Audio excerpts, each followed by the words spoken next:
सहर्ष स्वागत। त्याचप्रमाणे पिंपरी चिंचवड सोशल फाउंडेशन आणि उपस्थित सर्वच श्रोत्यांचे सहर्ष स्वागत। आपल्याला कोरोनापासून आपण ही जी काही व्याख्यानं या सभागृहात होत होती ती ऑनलाईन करायला सुरुवात केली आणि त्याचाच परिणाम म्हणून लोक घरी बसून व्याख्यानं बघण्याची सवय लोकांना लागलेली आहे। सर, आपले जी काही व्याख्यानं आहेत ही ऑनलाईन आपण लाईव्ह करतो आणि त्याला 1000 ऑनवर्ड्स व्ह्यूज आतापर्यंत मिळत असतात। तर मी सर्वच सभामंचावर असलेल्या आदरणीयांचं स्वागत करतो आणि पिंपरी चिंचवड सायन्स पार्कचे संस्थापक संचालक आदरणीय तुपे सरांना विनंती करतो की आपण आजचे प्रमुख वक्ते आदरणीय पोपटरावजी पवार साहेब यांचं सन्मान आपल्या शुभ हस्ते व्हावं।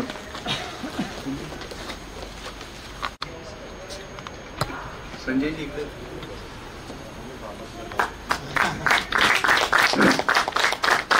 अनेक थोरांच्या अनेक विचारवंतांच्या पदस्पर्शाने पावन झालेले हे सभामंच आहे।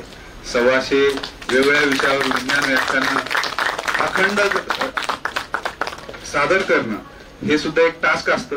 याच्यामध्ये मराठी विज्ञान परिषद आणि पिंपरी चिंचवड सायन्स पार्कचे आमचे सगळे CEO शिक्षणाधिकारी कासा सर यांचं सगळ्यांचं मार्गदर्शन यामुळे 125वा टप्पा आपल्याला या ठिकाणी गाठता आला।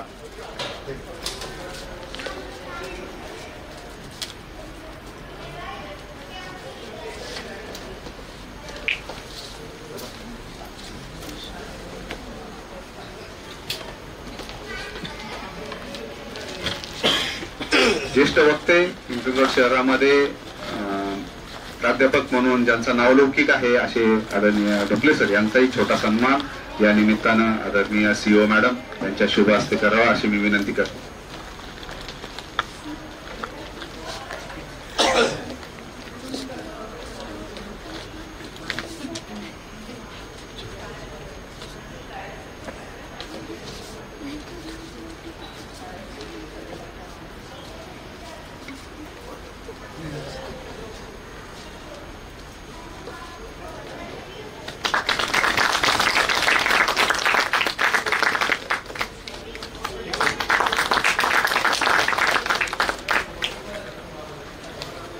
पिंपरी चिंचवड सायन्स पार्क मध्ये जे काही सातत्यानं ही जी व्याख्यानं आपण आयोजित केली याचे स्वतः साक्षी असलेले आदरणीय दिगंबर ढोकले सर हे आता या मागील झालेल्या आदरणीय राजेंद्रजी गावटे सर यांचंही सहर्ष स्वागत आहे। Sir please. ढोकले सरांनी या जी काही आमची 125 व्याख्यानं याचे ते साक्षीदार आहेत। त्यांनी स्वतःही याच्यामध्ये व्याख्यान दिलेलं आहे। त्यांनी अनेक इतर ऍक्टिव्हिटीज सुद्धा सायन्स पार्कला सहकार्य केलेलं आहे। तर मी पुढील सभामंचाची सूत्र आदरणीय प्राध्यापक दिगंबर ढोकले सर यांच्याकडे सुपूर्द करत आहे।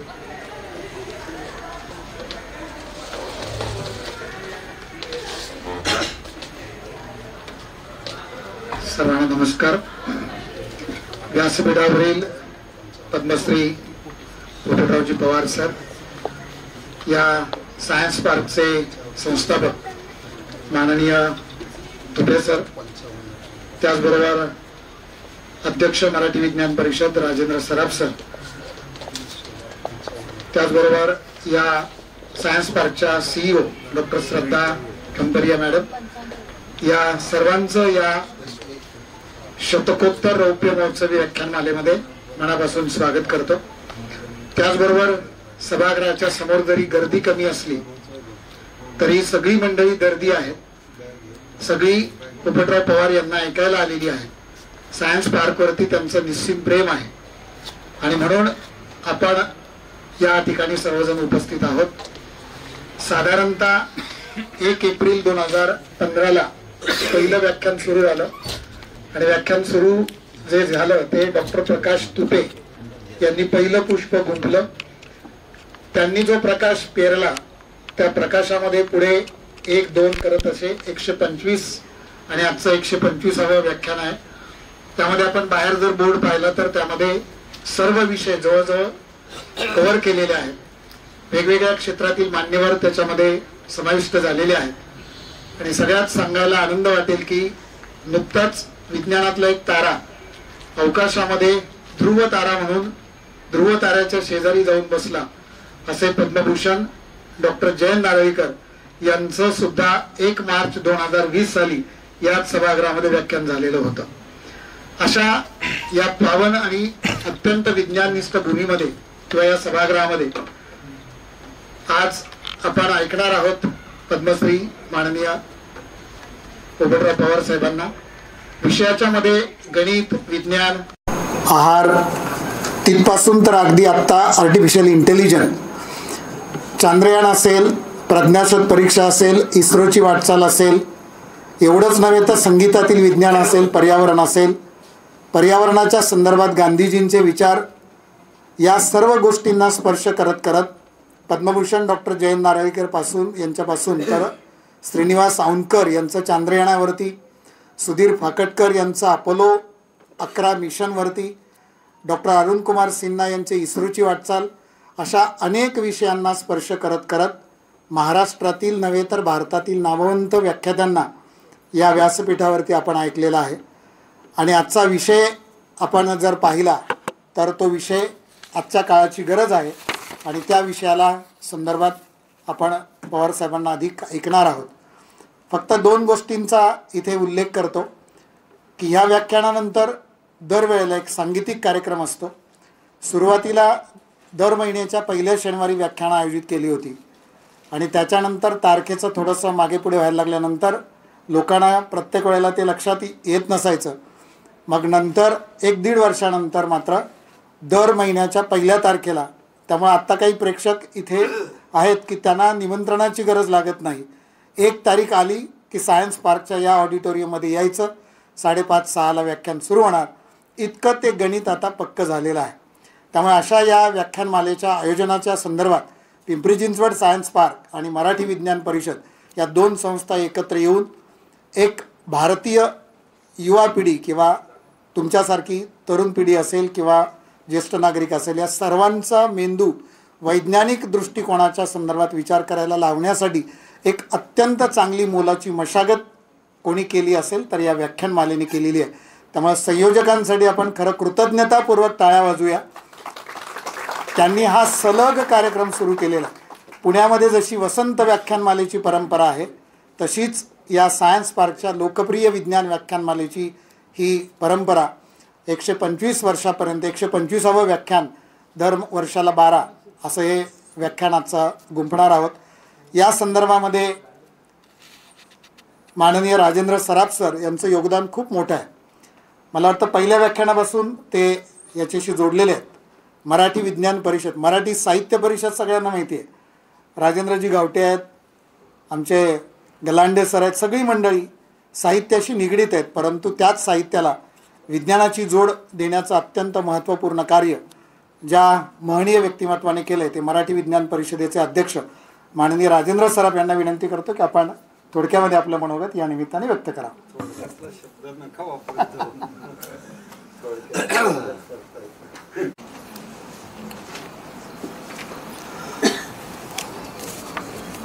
आदरणीय व्यासपीठ, ज्यामध्ये पोपटराव पवारसारखं एक व्यक्तिमत्व बसलेलं आहे ते महाराष्ट्राला माहीत आहे. मी मराठी विज्ञान परिषदेचा अध्यक्ष या नात्याने तुमच्या समोर उभा आहे. मला जे काही बोलायचं होतं सगळं सारच बोललेत. मला आढावा घ्यायचा होता काय काय केलं, त्यामुळे ते म्हणून म्हणाले की थोडक्यात बोला, कारण त्यांनी बराचसा भाग त्यांनी सांगितलेला आहे. महत्त्वाची गोष्ट अशी असते की एखादं कार्य 10 वर्षानंतर सुद्धा सुरू राहणं हे फार कठीण काम आहे. 125 मला कधी कधी आश्चर्य वाटतं की ही अखंड ज्योत कशी तेवत राहते. आणि ज्ञानाची ज्योत आहे ही. ज्ञानाची ज्योत 125व्या म्हणजे 125 वेळेला या सभागृहामध्ये तेवत राहिली आहे. या सगळ्या कार्यक्रमाचं वैशिष्ट्य असं आहे, असा कुठल्याच विषयाने जो हाताळला असेल आम्ही, मग ते आप, तेज, पृथ्वी, आकाश या पंचमहाभूत असो, विज्ञानाचे सर्व विषय असो, मग ते भौतिकशास्त्र असो, रसायनशास्त्र असो किंवा आधुनिक शास्त्र असो, मानसशास्त्र असो, कुठलीही असो, सायकोलॉजी असो, सगळ्या विषयावर आपण इथे कार्यक्रम घेतलेले आहेत. जयंत नारळीकर सरांचा उल्लेख 1 मार्च 2020 केला. मला ते सांगताना खूप आठवण गंमत, म्हणजे ती आठवण सांगावीशी वाटते. खरं तर या कार्यक्रमाला निगडीत नाही. इथे मराठी विज्ञान परिषद विज्ञान रंजन स्पर्धा घेते आणि त्या स्पर्धेचा समारोप होता आणि सरांना विनंती केली की तुम्ही याल का. विज्ञान आणि सर म्हटलं की येणारच. सर म्हणले मी येतो. सरांना घेण्याकरता माझा मुलगा आणि माझा नातू, माझी सून, तिघं घ्यायला गेलेत. गंमत बघा, त्यावेळेला माझा नातू असेल 6 वर्षाचा जास्तीत जास्त. आणि त्याने आग्रह घेतला, म्हटलं तू फार मोठ्या व्यक्तीबरोबर येणार आहे, तू सरांना काही प्रश्न विचार. आणि खरंच सरांना अनेक प्रश्न विचारले आणि सर त्याला इतक्या सहजपणे सांगत होते की तो म्हणला की बाबा मला सगळंच कळलं. मला आता कळलं की आकाश काय, आकाशातलं चंद्र काय, सूर्य काय. ही त्यांचं वैशिष्ट्य की साध्या लहान मुलाबरोबर ते बोलत होते. असे व्यक्तिमत्व त्यांची मला आठवण आली म्हणून तुम्हाला सांगितलं. आणि खरंच इथे आल्यानंतर सुद्धा एखादी व्यक्ती त्याला वाटतं की आपल्या मागे लोक फिरावेत, तसं त्यांचं काही नव्हतं. साधे आलेत, बसलेत आणि मला म्हणाले की आता मला गाडीने परत सोडा आणि गेलेत. असं महान व्यक्तिमत्व होतं ते, म्हणून त्यांची आठवण तुम्हाला सांगितली. थोडं मराठी विज्ञान परिषदेत बोलतो. मराठी विज्ञान परिषद सातत्याने विज्ञानाचा प्रचार आणि प्रसार तोही मराठीत करण्याचा प्रयत्न करतो. प्रश्न असं पडला की विज्ञान हे इंग्रजीमध्ये असतं, पेपर इंग्रजीमध्ये लिहिल्या जातात, कॉलेजमध्ये इंग्रजीमध्ये शिकवलं जातं, मग मराठीत का. मराठी याच्याकरता की आपल्याला, म्हणजे तुम्ही सगळे लोक बघा, गंमत तुमची सांगतो की तुम्ही जेव्हा हिशोब करता तेव्हा मराठीमध्ये करता 2-2-4. हे का होतं, कारण ती आपली मातृभाषा आहे. आणि म्हणून तो मराठीमध्ये प्रचार आणि प्रसार करण्याचा गेले अनेक वर्ष आम्ही प्रयत्न करतोय. त्यातल्या काही कार्यक्रमाचा मी उल्लेख करतो, जे मोठे कार्यक्रम होतात. त्यातली विज्ञान रंजन स्पर्धा आहे. विज्ञान रंजन स्पर्धेचं वैशिष्ट्य असं की ते तुम्हाला पेपर असतं, त्या पेपरला हॉल नसतो, त्या पेपरला पर्यवेक्षक नसतो. तुम्ही त्या प्रश्नाची उत्तरं गुगल अंकलला विचारा, पुस्तक रेफर करा, काही करा आणि ती तुम्ही तिथे लिहून काढायची. मग आमची एक कंप्लीट आमचे जे परीक्षक असतात ते बसतात, त्यातले पेपर चांगला निवडला तो निवडला जातो. मग तुम्हाला एक प्रश्न पडला असेल की याला 10 वर्षापासून 80 वर्षाचा मनुष्य कसा काय सहभाग करू शकतो. त्यातही आम्ही एक गंमत केली आहे की वयाप्रमाणे वाढीव गुण ठेवलेले आहेत. आणि मग तो पेपर आल्यानंतर त्याला परत इथे येऊन त्याला प्रयोग करायला लावतो. त्यातल्या गमतीचा प्रयोग तुम्हाला सांगतो की तुम्हाला आश्चर्य वाटेल. तुमच्या हातामध्ये तुम्ही जर हरभरे घेतली आणि मूग घेतली भरली आणि तुम्ही ती ठेवली आणि तुम्ही आपल्या पंजाचा आकार काढला आणि त्यात तुम्ही दाणे बसून बघा.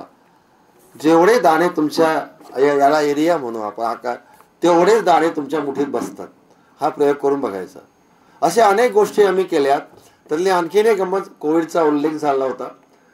कोविडमध्ये आम्ही लोकांनी काय करायचं घरी म्हणून आम्ही दर वीकला एक कार्यक्रम द्यायचो, एक प्रयोग द्यायचा. त्यातला प्रयोग असा होता, किती थेंब एका चमच्यात बसतात, किती चमचे एका कपमध्ये बसतात, किती कप एका भांड्यात बसतात, हे दिवसभर करायचं. मला रात्री 10ला एका गृहस्थाचा फोन आला. ते म्हणले सर खूप चांगला प्रयोग होता. म्हटलं का हो. म्हणे गेले माझं वय 70 वर्ष आहे, दिवसभर काय करायचं मला प्रश्न पडला. हा दिवस मी हा प्रयोग करतो आणि मला कळलं की एवढे थेंब बसतात. गंमत आहे सगळी. आणि अशा प्रकारे गंमत करून तुमचं विज्ञान तुमचे अंतःकरण कसं जाईल याचा आम्ही प्रयत्न करतो. आणि मग खूप काही प्रयोग करायला लावतो. म्हणजे तुम्हाला सुद्धा किती लोकांना माहित आहे की मी तुम्हाला एक साधा प्रश्न विचारतो, दूध उतू का जातं. दूध उतू जाण्याचं कारण काय आहे. मग ते काय आपल्याला फक्त बघतो दूध उतू जातं, मग ते न जायला आपण काय करायला हवं त्याचा एक प्रयोग करून बघा. तो प्रयोग सांगितला. तुम्ही किती लोकांना माहिती आहे. मी सांगतो आणि थांबतो इथे. सहज मी मराठीमध्ये विज्ञानावाला खूप बोलायला लागतो. तर तो प्रयोग असा होता की जेव्हा तुम्ही दूध तापवता तेव्हा त्यातलं फॅट अलग होतं. ते फॅट अलग झाल्यानंतर ते वरते तरंगतं आणि आतमध्ये जे पाणी असतं त्याची वाफ होते. मग ती वाफ वर येते आणि प्रत्येक वाफेला एक प्रेशर असतं. त्या प्रेशरने ते एका हाईटवर पोहोचते आणि त्याच्यानंतर ती वर जात नाही. मग काय करायला पाहिजे, भांडच मोठं घ्या ना.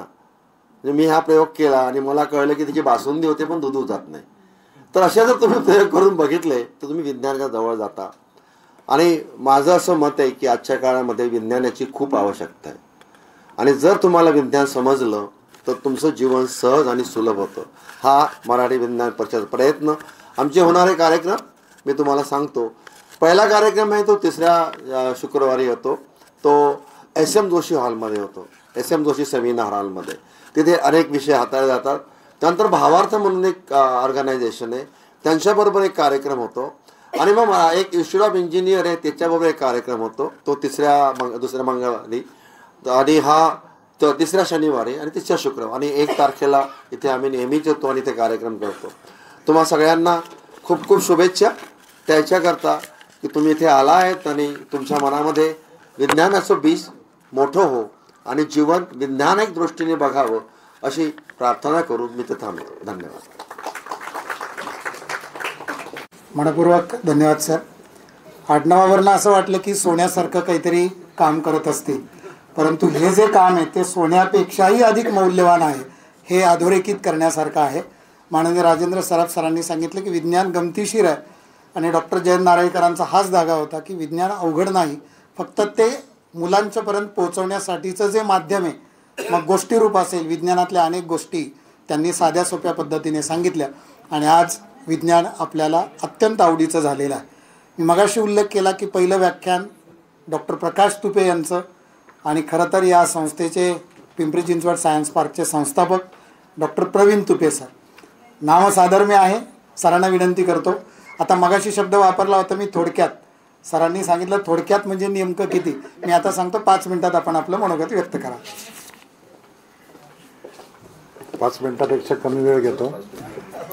आजच्या कार्यक्रमाचे व्याख्याते पद्मश्री आदरणीय पोपटरावजी पवार. खरं म्हणजे आपलं भाग्य आहे की आज 125वं व्याख्यान आणि ते पाण्यावरती विषयावर आधारित. हे आपण खरं पिंपरी चिंचवड शहर नशीबवान म्हटलं पाहिजे. त्याचबरोबर मराठी विज्ञान परिषदेचे डॉक्टर राजेंद्रजी सराफ आणि त्यांच्या सुविद्य पत्नी, कारण त्या पण प्रत्येक कार्यक्रमात त्यांच्याबरोबर हजर असतात. आणि जसं त्यांनी सांगितलं की सराफ आणि सोनाराचं नातं जोडलं तर ते जोडण्याबरोबर कान टोचण्याचं पण काम चांगलं करू शकतात. आणि पुणेकरांमध्ये ते शक्य असतं. खास करून पवार साहेबांकरता सांगतोय.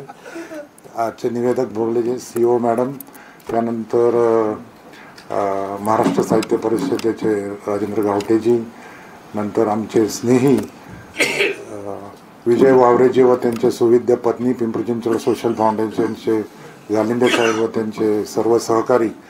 वास्तविक पिंपरी चिंचवड सायन्स पार्क 8 फेब्रुवारी 2013ला जेव्हा सुरू झालं त्याच वेळेस ह्याच्या गॅलरीज बरोबर समर वॅकेशन, दिवाळी वॅकेशनमध्ये वेगवेगळे शिबिर होत असतात. परंतु त्याबरोबरच अजूनही विज्ञानाची भूक भागवण्यासाठी 1 एप्रिल 2015पासून या व्याख्यानांना सुरू झाली. आणि सलग 125 ज्याप्रमाणे सराफजींनी सांगितलं की सातत्याने कोविडमध्ये सुद्धा ऑनलाईन का होईना ही चालू राहिली होती. आणि याच्यामध्ये निश्चितपणे फार मोठं सहकार्य हे मराठी विज्ञान परिषदेचं आहे. त्याबद्दल मी त्यांचे जाहीरपणे आभारही मानतो. त्याचबरोबर आता या संस्थेला IISER Indian institute of science education and research ही संस्था पाषाणची ती पण जोडली गेलेली आहे. वर कल्पक घर आहे, ती आता सर्वांना बघता येते. एकंदरीत हा जो 125वा व्याख्यान आहे. पण आपण जे पाहिलं पुण्यामध्ये जे वसंत व्याख्यानमाला होते, मध्यंतरी केसरीवाड्यामध्ये जाण्याचा योग आला आणि तिथे पाहिलं तर तिथे 125वं वर्ष होतं. आणि मला वाटतं सलग 1 महिना तिथे कार्यक्रम चालू होते. तर मी तिथला तो फोटो काढला आणि आमच्या सायन्स पार्कच्या ग्रुपवरती शेअर केला की आपण असा आदर्श ठेवायला काय हरकत नाही.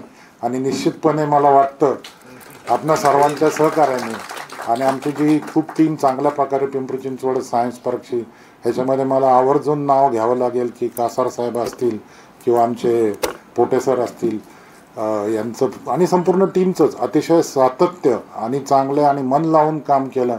त्यामुळे या प्रकारचं हे आपल्याला सर्वांना विज्ञानविषयक माहिती उपलब्ध होते. मी एवढंच बोलून इथे थांबतो. जय हिंद. आपण लगेचच व्याख्यानाला सुरुवात करतोय. फक्त 2 सूचना. मोबाईल फोन सायलेंटवरती ठेवा. दुसरी सूचना की ह्या सगळं लाईव्ह आहे, त्यामुळे शक्यतो मधून इथून कोणी ये जा करू नये.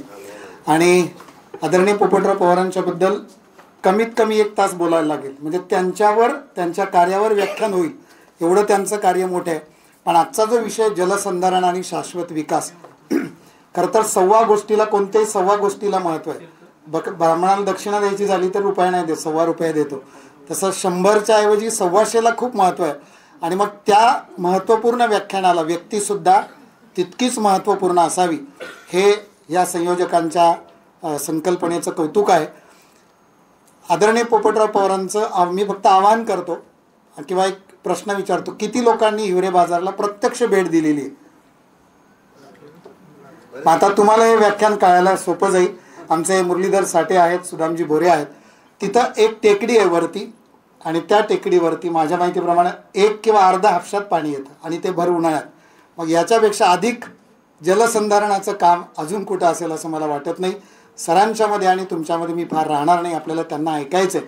आणि शेवटी काही तुमच्या मनात काही चांगले प्रश्न आले तर आपण तेही सरांना विचारू. आणि हा छान पद्धतीचा संवाद इथून पुढे 40 मिनिटे आपल्या समोर सर संवाद करतील. नंतर 5-1 मिनटं प्रश्न आपण ऐकूया. बाकीचं काम खूप मोठं आहे, ते तिथं गेल्यावर कळेल. पण आत्ता जलसंधारण व शाश्वत विकास, टाळ्यांच्या गजरात स्वागत करूया आदरणीय पद्मश्री पोपटराव. सायन्स पार्क व मराठी विज्ञान परिषद पुणे यांनी आयोजित केलेल्या लोकप्रिय विज्ञान व्याख्यानमालेच्या आज 125व्या व्याख्यानाचा योग या ठिकाणी मला आला.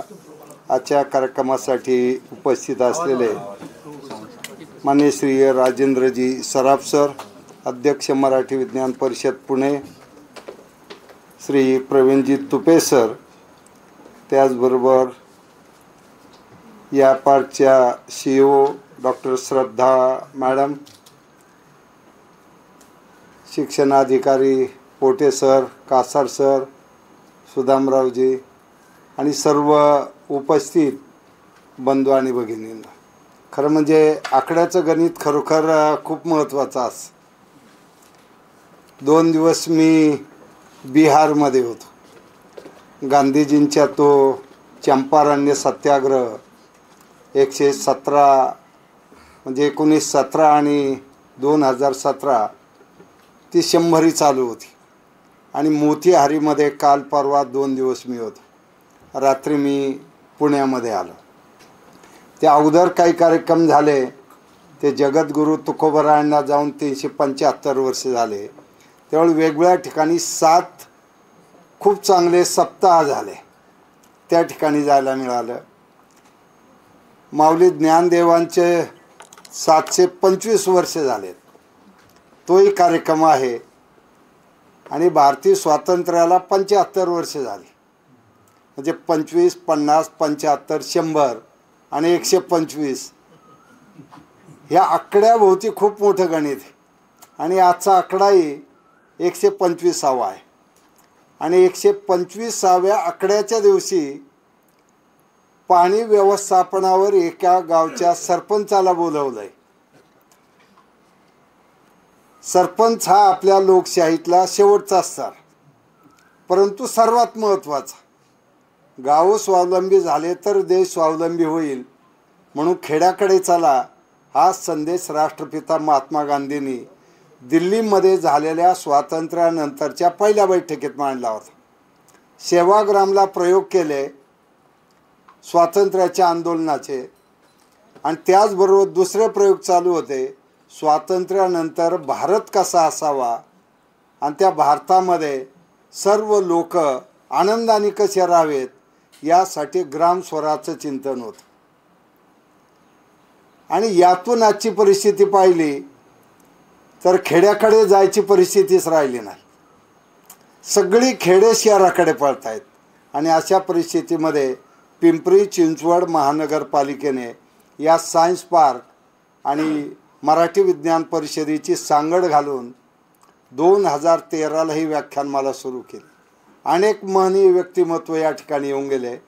या व्यासपीठावरून त्यांनी व्याख्यानं दिले. आत्ताच 125वा व्याख्यानमालेचा आहे. मी 94 साली व्याख्यान दिलं होतं आणि वसंत व्याख्यानमालेत व्याख्यानाला जायचं मग तो खूप सन्मानाचा विषय असो.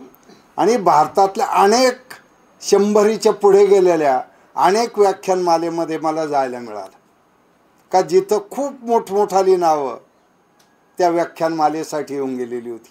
आणि ज्यावेळेस आपल्याला एक सरपंच म्हणून तेथे जायला मिळतं, कारण मला एक पद्मश्रीपेक्षाही सरपंच खूप महत्त्वाचा वाटतो. अर्थात पद्मश्री हा खूप मोठा सन्मान आहे आणि मी देशातला पहिला सरपंच आहे का ज्याला पद्मश्रीची अनाउन्समेंट होती. कारण शेवटी गावाचा गौरव देशाच्या स्वावलंबनासाठी आहे. कारण गावात जर त्यांचं अस्तित्व राहिलं नाही तर देशाच्या अस्तित्वाची खूप मोठी समस्या आहे. पण आज सीमेच्या पलीकडून जेवढी भीती नाही तेवढी भीती आपल्याला अंतर्गत आहे. आणि त्याला मूळ कारण अस्वस्थ झालेली गावं, रोजगार नसलेली गावं, पाण्याची समस्या असणारी गावं, त्यामुळं गावं सोडून शहराकडे पळणारी माणसं. आणि त्यामुळे आज पाहतो पाऊस सुरू झाला काही शहरं भीतीखाली जातात. मग चेन्नई, बेंगलोर, अगदी केरळ पण, कोल्हापूर, सांगली, सातारा, पुणे, मुंबई. कारण पुण्यातसुद्धा आता मुठा नदी महालक्ष्मी रोडनी व्हायला लागली आता. आणि यावर्षी आपण अनुभवलं आहे पहिल्यांदा मान्सून मागे आला तो पुढे नाही गेला. नाही तर आपण शिकत आलो. आता अंदमानमध्ये आला मान्सून, मग तो बंगालच्या खाडीत येईल, मग तिथून तो केरळमध्ये दाखल होईल, मग पणजीत येईल आणि मग कोकणात येईल. आणि मग त्याचा असा मार्गक्रमण व्यवस्थित चालायचं आणि परत येताना तो पुन्हा आपल्या रूटने ज्या ठिकाणी येऊन थांबायचं ते थांबायचं.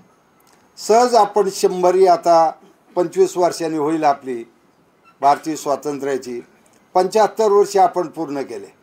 या 75 वर्षाचं अवलोकन पाहिलं तर आज 50% लोकसंख्या गाव आणि शहरात. एका धारावीची आपण चर्चा करायचो, आज प्रत्येक शहर हे धारावीमध्ये कन्वर्ट झालेलं दिसतं. सगळ्या समस्या तिथे आहेत आणि सगळे आउटलेट आपले ब्लॉक झाले शहरामधले. कारण गावाकडून मिळल त्या साधनातून आणि मिळल त्या जागेवर राहणारी माणसं आहेत. आणि कुठे सरकारी जागा, रेल्वे लाईन आणि गावातून शहरातून वाहणाऱ्या नद्यांचे किनारे सगळं ब्लॉक होऊन गेलेलं आहे. आणि मग अशा परिस्थितीमध्ये 59-60 दिवसात जे पर्जन्यमान आपलं होतं, कारण अनादिकालापासून जे अनुभव करत करत शेतकरी, ऋषीमुनी सर्वांनी जी मान्य केली होती ती 27 नक्षत्राच्या आधारे केली होती. आणि उन्हाळा, पावसाळा, हिवाळा त्यात बसवला होता. उन्हाळ्यातले नक्षत्र वेगळे आहेत, थंडीतले वेगळे आहेत, पावसाळ्याचे वेगळे आहेत. आणि त्या ऋतुमानाप्रमाणे आपला जन्म झाला की कुठल्या तरी नक्षत्रात होतो. आणि जन्म होऊन नामकरण झालं की मग आपल्याला रास लागते. मग 12 राशी आणि 27 नक्षत्र आणि याच्या भोवती फिरणारे सगळे आपल्या देशातले सण आणि उत्सव. लग्न सोहळा हा सुद्धा सण उत्सवच. पण आता हे सगळे इव्हेंट झालेले आहेत का लग्न सोहळ्यातसुद्धा या पाणी, जंगल या सगळ्या समस्येची मान्य आपल्याला सापडते. देवक आणलं जातं. लग्नाच्या अगोदर मुलाचं येतं. देवक म्हणजे एका झाडाची फांदी आणि कुऱ्हाड, धारदार शस्त्रास ते एकत्र मंडपात बांधतात. बरोबर बोल्यावरती लग्न. बोलं म्हणजे काय होतं, कुंभाराची गाडगं, मग त्या मातीच्या विटा केलेल्या, शेतीचे 3 अवजाराचे दांडे काढून पाभर, कुळव, फराट 3 बाजून टाकायचं. गायच्या शेणाचा सडा सुकल्यावर त्यावर नवीन सतरंजी आणि बरोबर 12:28ला मंगलाष्टकं सुरू व्हायची. आणि सगळ्या या देशातल्या मुख्य प्रमुख नद्या मंगलाष्टकामध्ये येतात पहा. म्हणजे 3-3.5 हजार वर्षापूर्वी अंडरग्राऊंड झालेली सरस्वती नदीसुद्धा फक्त सिंहस्थाला दिसते. ते यावेळेस झालेले सिंहस्थात. म्हणून हे पाहिलं की नद्यांचं त्या ठिकाणी आशीर्वाद आहेत. आणि विधी संपला की मग मुलीचं देवक येतं लग्न झाल्यावर. आणि ते देवक मंडपात एका ठिकाणी ज्या ठिकाणी मुलाचं आले तिथे मुलीचं असतं आणि मग अग्नीला 7 फेऱ्या मारतो. म्हणजे वनसंवर्धन, भूसंवर्धन, जलसंवर्धन आणि ऊर्जा संवर्धन. आणि या 4ही समस्या आज समस्त जगाच्या समोर आहेत. ऊर्जा, पाणी, पर्यावरण ढासळलं त्याला वने आणि महारत्ना वसुंधरा जाणून विचार करा म्हणजे तुमची माती आणि मातीचं आरोग्य. आणि या 4 गोष्टी बिघडल्या की मानवी अस्तित्वसुद्धा संकटात आहे. म्हणून विज्ञानाची प्रगती खूप जरी झाली तरी विज्ञानाला संस्काराची जोड लागते आणि संस्कार हे अध्यात्मातून येतात आणि आध्यात्मिक संस्कारातून मानवतावाद जन्माला येतो. म्हणून या सगळ्या गोष्टी पाहिल्या तर आज आपली पाणी संपत्ती आता पिंपरी चिंचवड दिवसेंदिवस खूप वाढत चाललेलं आहे. सगळा ग्रामीण भाग आता शहरात म्हणजे विशेष करून इंडस्ट्रियल एरियात मर्ज होतोय आणि धरणं आणि धरणाचा भविष्यकाळसुद्धा आता खूप संकटामध्ये आहे. कारण किती मोठ्या प्रमाणात माती वाहून चाललेली आहे. एका हेक्टरमध्ये सॉइल सर्व्हे ऑफ इंडियाचा रिपोर्ट सांगतोय 1 टनापासून तर 8 टनापर्यंत एवढी माती वाहून चाललेली आहे. आणि जी माती पाण्याबरोबर वाहून चालली ती आपल्याबरोबर सेंद्रिय कर्ब घेऊन चालली. म्हणजे मातीचं आरोग्य चांगलं ठेवायचं काम जे करतं तो ऑर्गॅनिक कार्बन पाण्याबरोबर चालला. आणि आता तो मागच्या 5-10 वर्षात अतिवेगाने आणि मागच्या 5 वर्षात म्हणजे 5 वर्ष 59-60 दिवसात पडणारा पाऊस 39-40 दिवसात आला. गेल्या वर्षी तो 22 ते 28 दिवसात पडला आणि आता पाहिलं 2 दिवसात 1 सीझनचा पाऊस पडून गेला.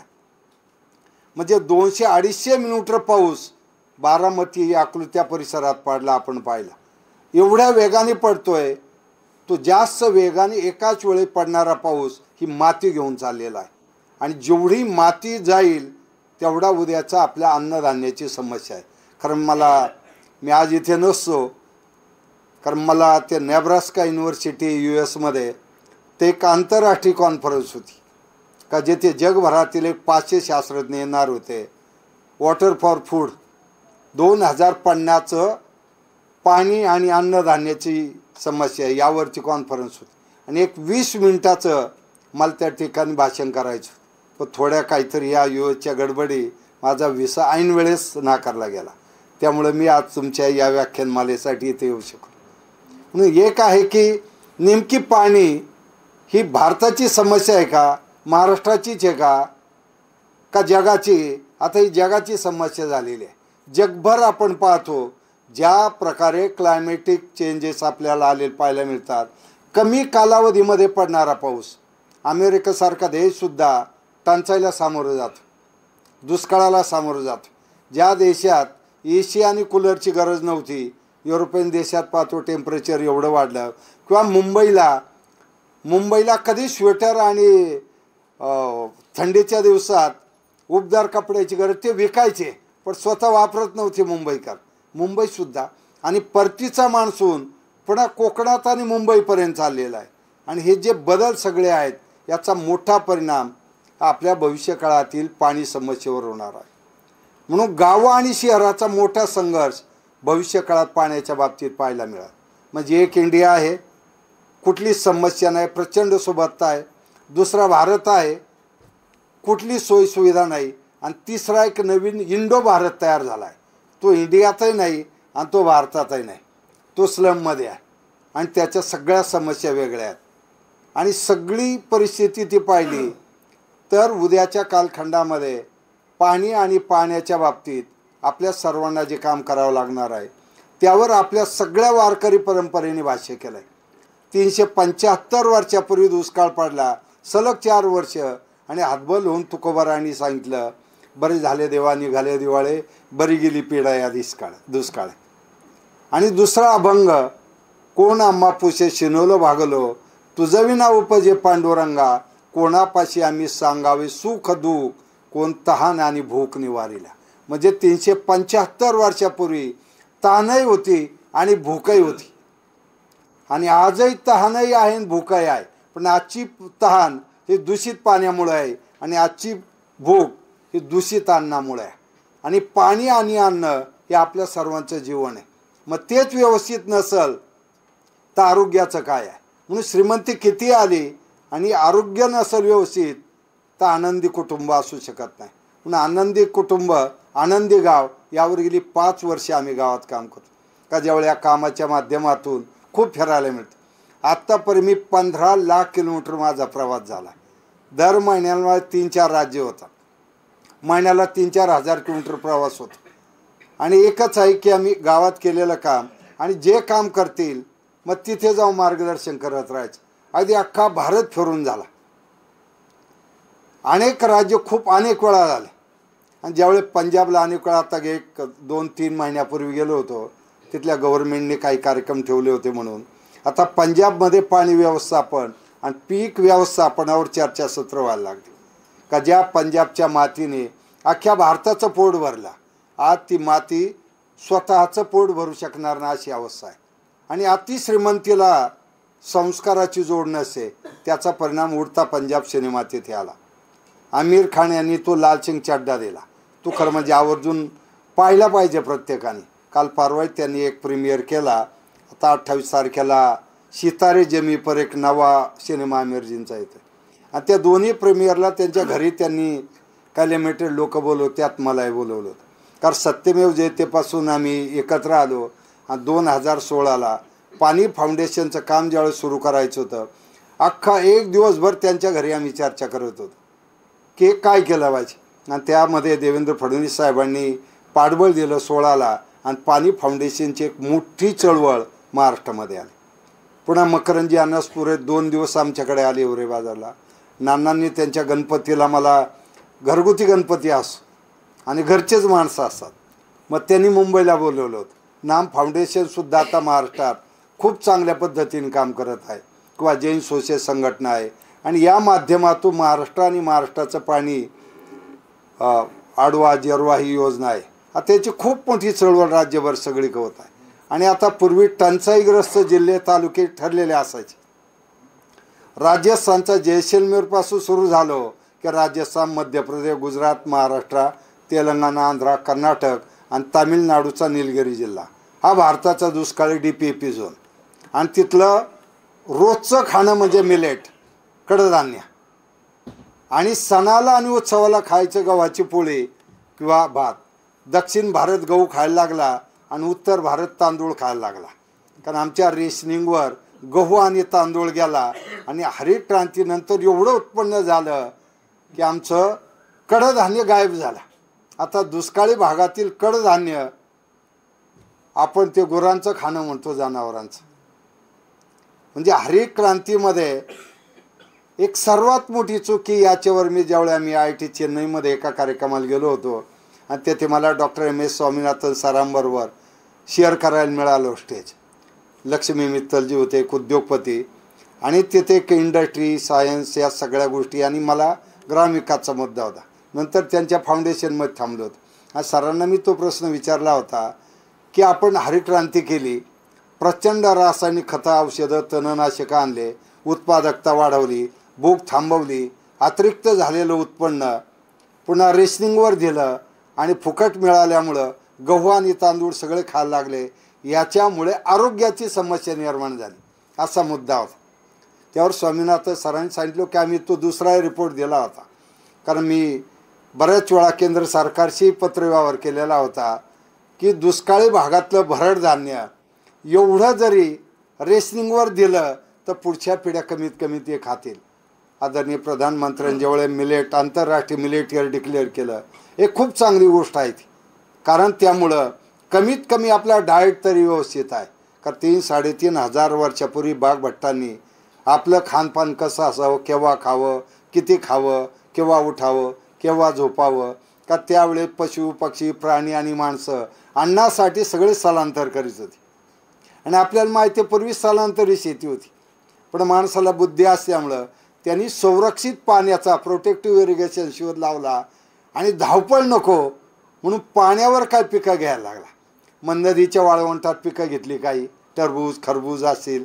मग पुढं आणखीन छोटंसं खड्डा खोदला, मग एक पाणी दिल्यामुळं आणखी एक पीक मिळालं. मग त्याच्या लक्षात आलं अरे पाण्याची उपलब्धता वाढवली की आपल्याला आणखी दूरचं पीक जवळ घेता येईल. आणि सगळं डाळिंब द्राक्षे सगळं हे नैसर्गिक होतं. आणि सीजनला यायचं आणि त्या सीझनची फळं आपण खायचो. तेवढं आपलं आरोग्य ठणठणीत होतं. कारण जसं क्लायमेट तसं आपलं अन्न आहे. पण आता सगळं उलटं प्रवाह सुरू झालेला आपल्याला. नको त्या क्लायमेटमधले आहार आपण करायला लागलो, त्याच्यामुळे आरोग्याचा प्रश्न वाढलेला आहे. म्हणून या सगळ्या गोष्टी जर पाहिल्या तर आपली परंपरा, आपले सण उत्सव आणि आपलं आनंदी जीवन म्हणून आपण आजोबा आजी पाहिलं 100 वर्ष झाले आजारी पडत नाहीत. आणि इथं जन्माला आलेलं मूल आता डायबिटीजचं जन्माला येतं. हे सगळं पाहतो. आता कॅन्सर तर भारताची राजधानी पंजाब आहे. रोज चंदीगडवरून एक ट्रेनच निघते भटिंडा जाणारी आणि लोक ते भटिंडा ट्रेन नाही म्हणत, कॅन्सर ट्रेन का तिकीट देतो. मी स्वतः खूप वेळा अनुभव घेतला. कारण आपण पाहतो एवढं प्रचंड 5 नद्यांनी समृद्ध केलं आहे पंजाब. पण इतकं पाणी का एक पीक घ्यायचं गव्हाचं म्हणून दुसऱ्या पिकाचं पाणी उरलं म्हणून त्यांनी त्या ठिकाणी दक्षिण याचा तांदूळ धान तिथे गेला. आणि सततच्या पिकामुळं मातीचं आरोग्य, तिचा सामू ज्याला pH म्हणतो, त्याच्यानंतर ऑर्गॅनिक कार्बन लेवल जे आहे सेंद्रीकर इतका खराब झाला का जे हजारो कोट्यावधी जीवाणू आपल्यासाठी चांगलं अन्न निर्माण करण्यासाठी मातीला पोषक मूलद्रव्य देतात आणि त्यातून जे पिकतं ते आपण खाऊन पुढे येतो. परंतु आज पंजाब 700-800 फूट जमिनी खाली गेलं तरी पाणी मिळत नाही. या अवस्था रिचार्जेस कमी झाला. कारण वॉटर लॉगिंग इतकं झालं की त्यातला सेंद्रिय कर्ब संपला, त्याचे जे बॅक्टेरिया जे सगळं हे झालं आणि त्याचा परिणाम महिना 2-2, 4-4 महिने शेतातून बाहेर. कारण आपल्याकडं कॉन्झर्वेशन आणि त्यांच्याकडे वॉटर ड्रेन करावं लागतं. ही अवस्था आहे. आणि आपण कोल्हापूर पहा, पंचगंगेचा बेल्ट अख्खा संपून गेला. म्हणजे आजोबा काही नव्हतं पण शेत होतं, उत्तम आरोग्य होतं. मुलाच्या काळामध्ये पाणी आलं, शुगर इंडस्ट्री आली, प्रचंड उत्पादकता वाली, मुलं US विदेशापर्यंत शिकायला गेले, बंगले गाड्या सगळं आलं. आणि नातवाच्या काळात शेतीतलं उत्पन्नच यायचं बंद झालं. त्याला कारण ऊसाचं ॲव्हरेज 15 आणि 20 25चं सावर आलं. तीच अवस्था सांगलीचा मिरजेचा बेल्ट, तीच अवस्था पुण्याची, तीच अवस्था उत्तर नगर जिल्हा आहे का जिथं TDS 2,500-3 हजारापर्यंत गेलेला आहे.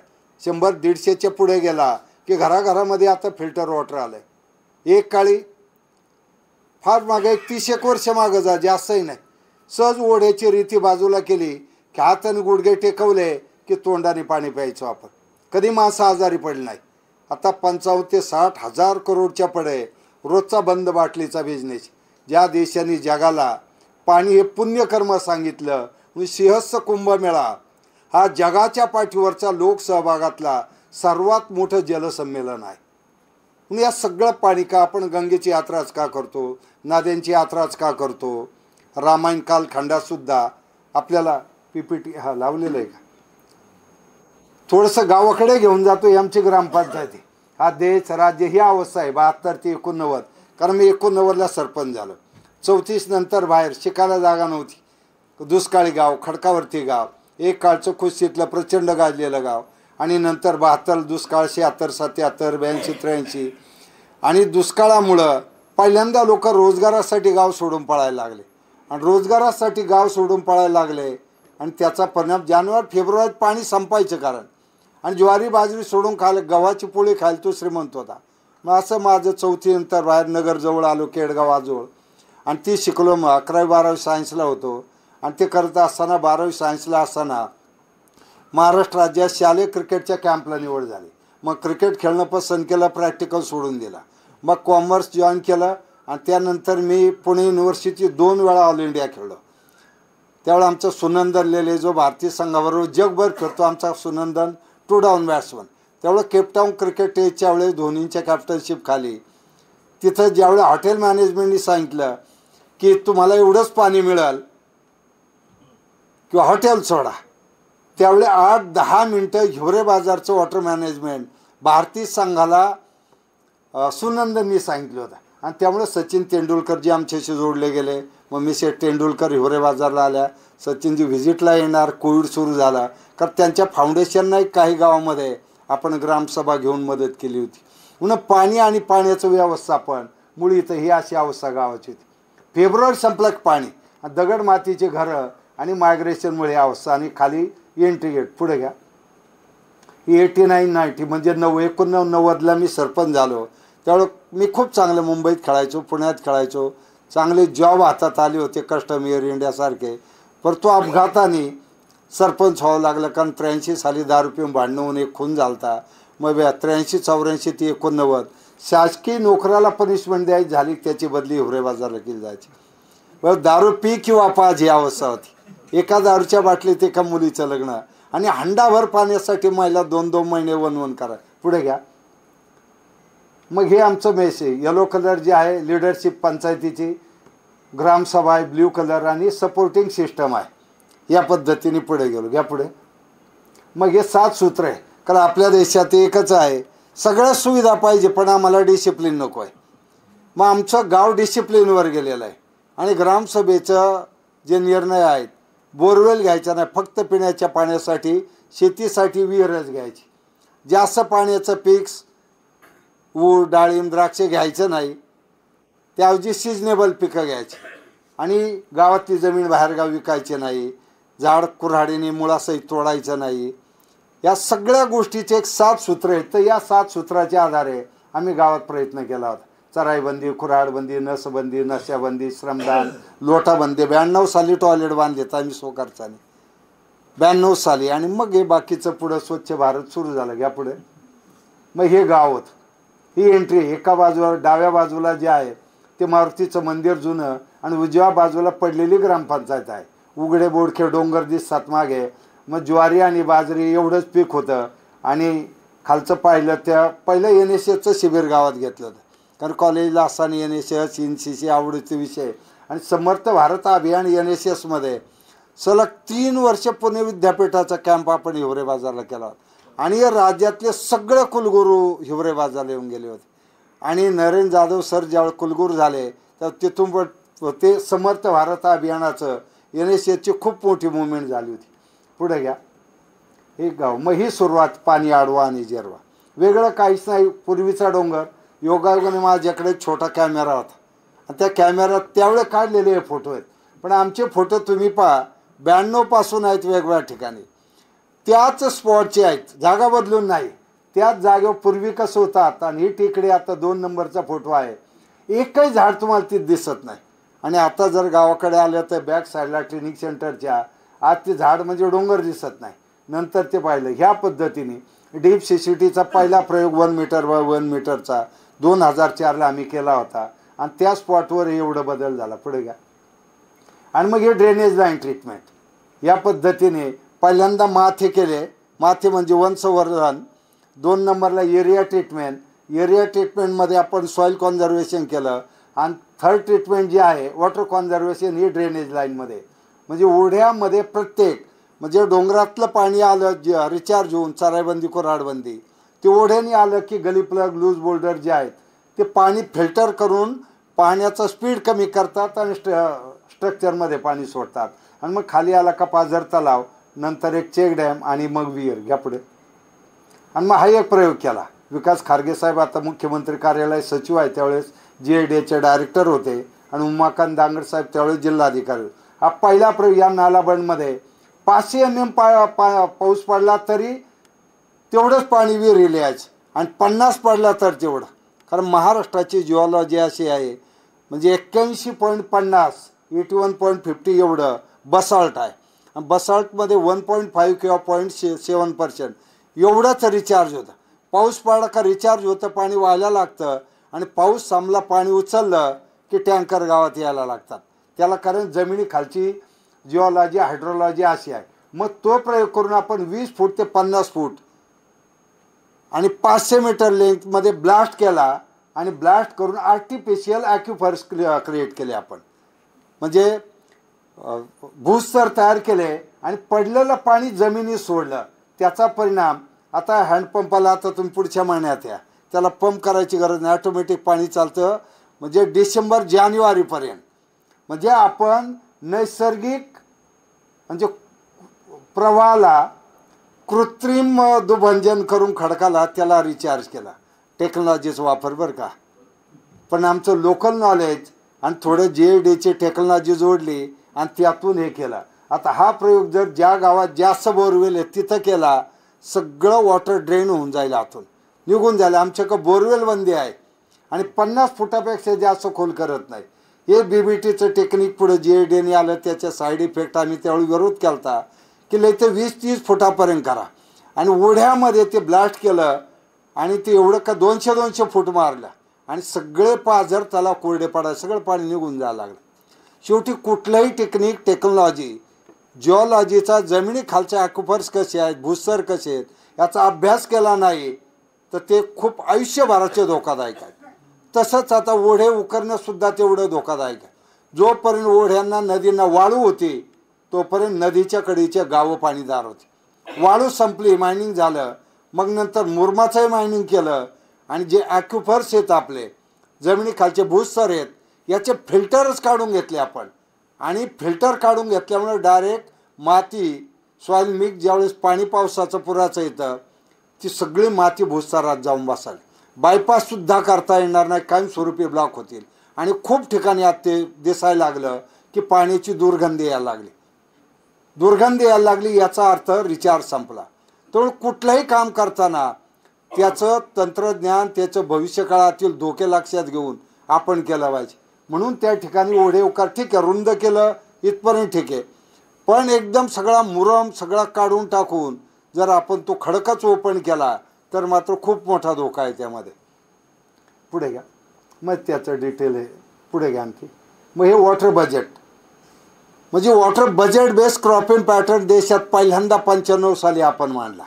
त्यावेळी एक रेव्हेन्यूचं तहसीलच्या ठिकाणी रेंजेस असायचं, आम्ही ते गावात आणला.